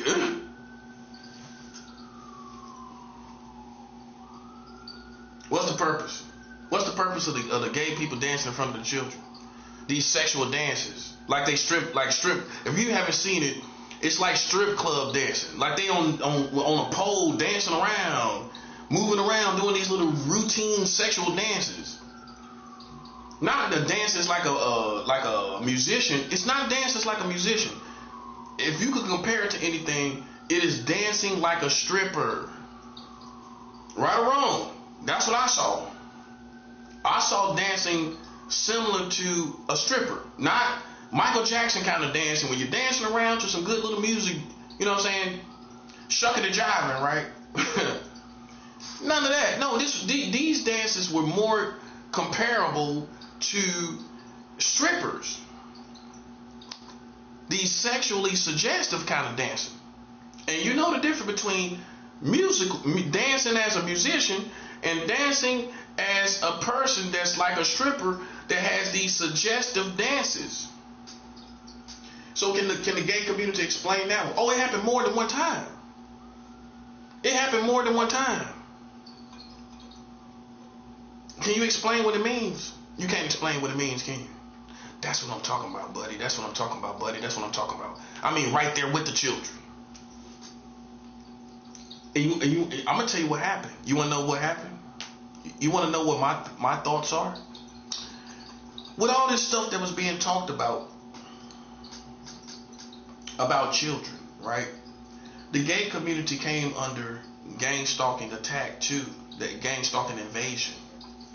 With the gang stalking invasion in America, the gay community came under attack too. Their response was to go to the kids. I'm coming for you, you know that mentality. I'm gonna go right there to the kids. You see what I'm saying? They get gang stalked, and oh shoot, I go right into church. I go right into school, and I'll do my little dance right in front of them. They acting like I like children. They saying I'm a pedophile. I go right to the church. Can't you see the attitude? I go right to the school and read a book and dance, and ain't nobody gonna say nothing to me. You telling me some of these ratchet gay people ain't like that? I think it was this arrogant attitude during the gang stalking era in its peak, right? That once they was under gang stalking activity themselves, their response was, I'm gonna show you how innocent I am. But it came off the wrong way, because that's what make them goofy at times. That's what makes some of them goofy. You thought, I'm gonna go and show my innocence. This is why sometimes you gotta leave it alone. Ain't nothing you can do about it. You just gotta let it play itself out. You gotta let it play itself out, and ultimately, if you are innocent, time will tell. You know what I'm saying? And that's you can't go try to do some goofy stuff to confront this stuff. And that's what they did at the peak of this stuff going on out here with this gang stalkers accusing people of pedophilia. The gay community's response in America was, we gonna go to the schools and show them that we not no pedophiles. You see, can't you see them doing that and thinking like that? That's what happened. See, the prophet is fair. Listen, I'm gonna tell you the truth, even if it benefits me or it doesn't, because ultimately we see, as a true tacticianer, we gonna get to the bottom of everything. You know what I'm saying? With the truth, unbiased. I really believe that's what it was. I believe they during the gang. I think that most likely those people were being gang stalked. They were being gang stalked because people question homosexuality's them being sexual towards children. Because a person that don't know gay people will assume that if you're that devious to have sex with men, their mind will go to what would they do with kids? And then I actually seen somebody that was gay and a pedophile, more than one time. So I can't say it's not totally true, but what I would say is pedophiles on both sides, heterosexuals and gay people, and lesbians too. Basically, pedophilia is in any sexuality. So it's not surprising to me. But I think they tried to show that they was innocent, and it just totally failed. It was worse. It did. But that's a goofy gay person for you. They're going to go, and don't let them be doing no little drugs or whatever. That probably influenced it too. And you think you're going to go and talk to the kids and read a book and dance around. That's what happened. You can't explain it no other way. My thoughts is that they thought they was gonna come out there to the gate to the kids and show that they are approachable to the kids, to show that they're harmless to the kids, and it backfired. What they thought was, I'll show them, I'll be totally who I am. This is where they failed. This is where being totally who you are goes wrong, buddy. I know how gay people think. I'll be totally who I am. I'll do me a little dance routine. They sitting around with their gay friends and they think I'm gonna do a little dance routine. Think about it now. Because this is part of who I am. And it's no excuse. Because what a heterosexual person would have did was saying, well, that's not appropriate. They could have been a dancer too. I could be a Chippendale dancer, or some other woman could be a stripper. But when you come to a school with children, you're not thinking to show that part of who you are. And that's part of the problem with the gay community in America, is they're one-dimensional. You showed exactly who you are, a one-dimensional person. That you're all about sex and dancing around. You're very one-dimensional. Us as heterosexuals, I'm not one-dimensional. I don't have to show nobody who I am based on dancing around sexually. I can show other parts of me that's appropriate for whatever situation, as the occasion calls for it, right? If it calls for war, that's what I'm going to show. If it calls for talking like this is what I'm going to do. Okay? So, the problem with that is they're one-dimensional. That's why they had to show that part of themselves, because it ain't nothing else. So that's all there really is to you, is this dancing around sexuality. In other words, sexuality. You're one-dimensional in sexuality, to where all you can do as a gay person is talk about you being gay and how it happened. That's the truth. And it's like, some people are like, okay, can we get past this conversation? You talk about it over and over again. How you became gay, you felt gay all your life, we get it. Now, who are you as a person? That's the next conversation. Who are you, furthermore, as an individual? What do you feel about politics? What do you feel about the world? What do you feel about all these things going on? What kind of music are you into? What kind of things do you do? What are your worldviews? What do you think about this person? What do you think about that person? What do you think about sports? It's like, come out of being one-dimensional, where all you talk about is your experience as a gay guy or a gay girl, and that's all you talk about. It's like you talk about the same story over and over again with everybody, and it's like this extended story, basically on the same one-dimensional path of this, and that's really all your conversation is about. This one-dimensional path of you becoming gay and your sexuality and your present journey on your sexuality. It's this one-dimensional sexual journey in your day-by-day experience in your gay lifestyle, and your gay lifestyle and gay sexual journey. So honestly, it could not be expressed in any other way. When you went to do story time in front of these children, now you see what I'm saying?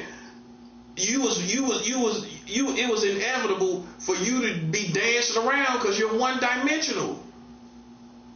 That's all you can do.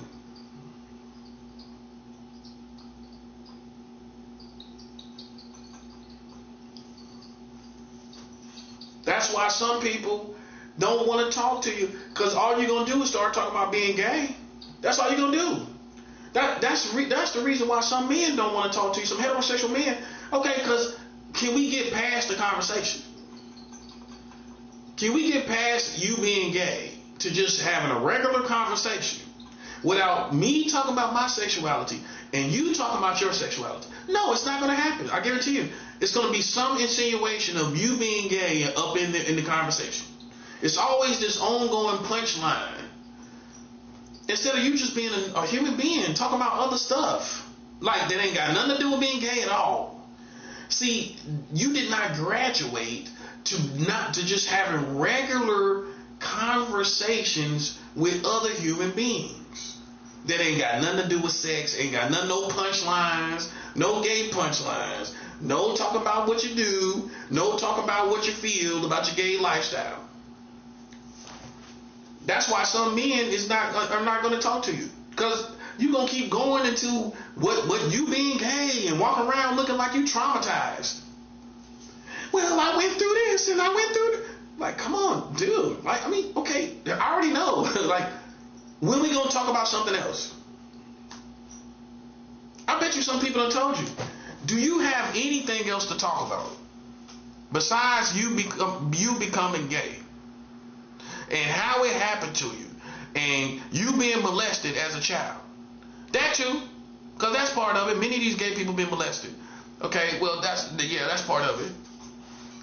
And you gonna tell people how you got turned out and all of this. And I mean, think about it. Who wants to hear it over and over again? Be real. Be human. Like it's so heavy of a conversation. Who want to talk about something like that all the time? Everywhere you go. Ooh, man, give me the heebie-jeebies. You want to talk about this over and over and over again.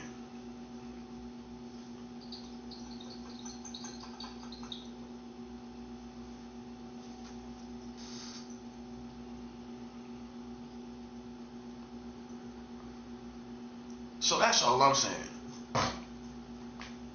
See,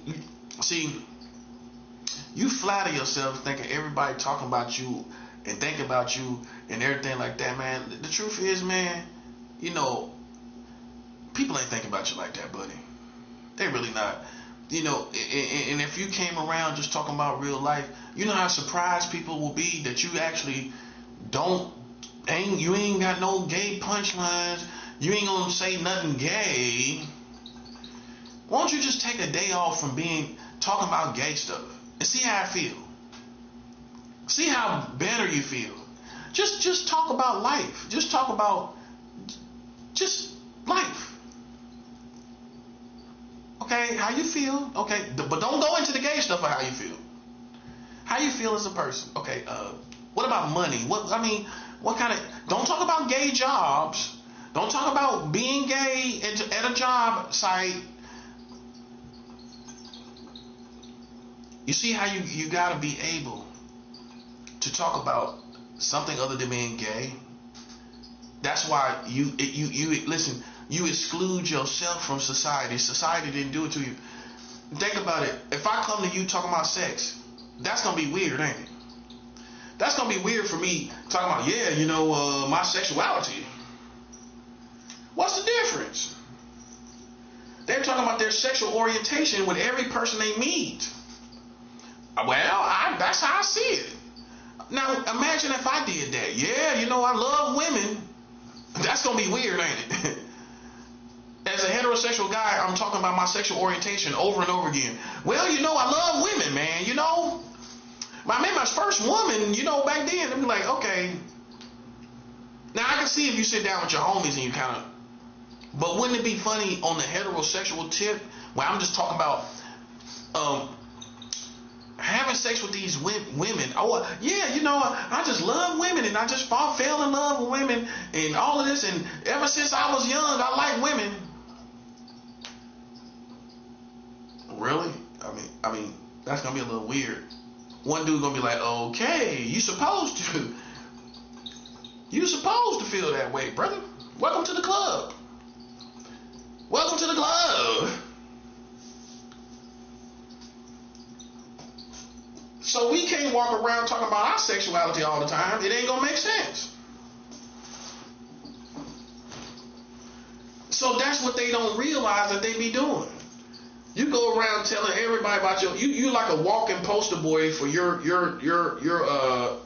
a broadcaster for your sexuality over and over and over again with every person you meet. You should be tired of it, actually.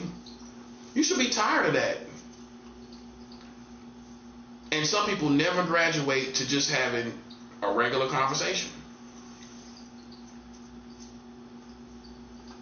It's true. It's true. I know what I'm talking about. Very one-dimensional. And how we know for sure is when they went into. Now look at it again. I want you to, after all I've said that, now I'm gonna say it again. This is how we know they're one-dimensional, because when they go to a school, they're dancing in front of children. Like, you should be talking to children about something. You should be expressing something way else that we don't even see about you out here in the streets, that you're expressing to these children. Something precious, something sacred, something more of substance. Something more full of substance and depth than dancing around like you do outside anyway. You're already doing that outside. You should be showing something more in depth for people like you. And you made the fatal mistake of going and dancing around children. And how you think grown men see it? Men gonna say, see, that's what I'm talking about. All these homosexual, homophobic people, these people that hate gay people, they gonna say, see that? Look at that, man. Going in front of, dancing in front of these children all the time. Look at that, man. That's what we talk about, man. Look at that. See, like I've explained before, you never give ammunition to unreasonable people, because ain't nothing we can say. When these homophobic people, people that hate homosexuals, when they come and show you, say, look at this, man, look at this dancing in front of the children. What can I say? I can't say nothing. You giving ammunition to unreasonable people that want to hurt you and stuff like that. They're gonna say, see, this is what I'm talking about. Dancing in front of the children and all of that. Look at that, man. And what can I say? And they'll ask me now, well, how you feel about that? Ain't nothing I can say. It's no excuse for it. That's all you can say. That's the best thing you can say without adding fuel to the fire. Is listen, ain't nothing I can say. Ain't nothing. It's no excuse. It's no excuse. And see, that's why life is all about playing chess. And you can't play checkers. You can't be out here playing checkers. You got to learn to play chess. People out here playing around and playing in the field and all of that, man, don't know what they're doing and make a complete fool of themselves. Going out there dancing in front of the children. And then, see, a straight woman or a straight man, we couldn't do it. We can't dance in front of no children like that with these sexually suggestive dances. You know what I'm saying? No way. No way in the world. No, they gonna shut that down, buddy. Ain't no way in the world. That's gonna get shut down, bruh. All day long. That's not gonna make it. That's not gonna make it. You know, we can't do the same thing. Now, a gay person can go dance sexually suggestive, you know, in front of the children, and what you supposed to act like? Oh, well, that's how they are. No. They supposed to be multi-dimensional, not applying no dancing around no children into story time. That shouldn't be in there. No, that's a one-dimensional person. Where you bring in a stripper like dancing to children, that's an element. It's ironic because it's like you're an elementary-minded person. Well, I mean, you should be able to show more things to you than that part of you. There should be more to you than that, where you reflect life to children. And some people will say, well, they showing children that for them to also feel like they can come out and dance and come out early and be gay early and lesbian early, and they'll feel free to do that. Now, some people will say that's their agenda. I'm just throwing it out there. I'm not saying I can give you more than one reason I think it is, but some people will say, well, their whole agenda is to groom children. They'll go that far too. To groom the children, make them come out early and feel comfortable in their sexuality as homeless. I think that could be one of the reasons. Keep it at 100. That could be one of the reasons. But the bottom line is nobody should be dancing in front of no children. I don't care what your sexuality is. Because we can't do the same thing. I can't go dancing around no children with a bikini, with a pair of bikini underwear on, and your penis is right there with bikini underwear. Come on. A woman can't come out in bikini underwear in bra and come out there and dance. A woman can't do that. But gay people can. They can come out dancing.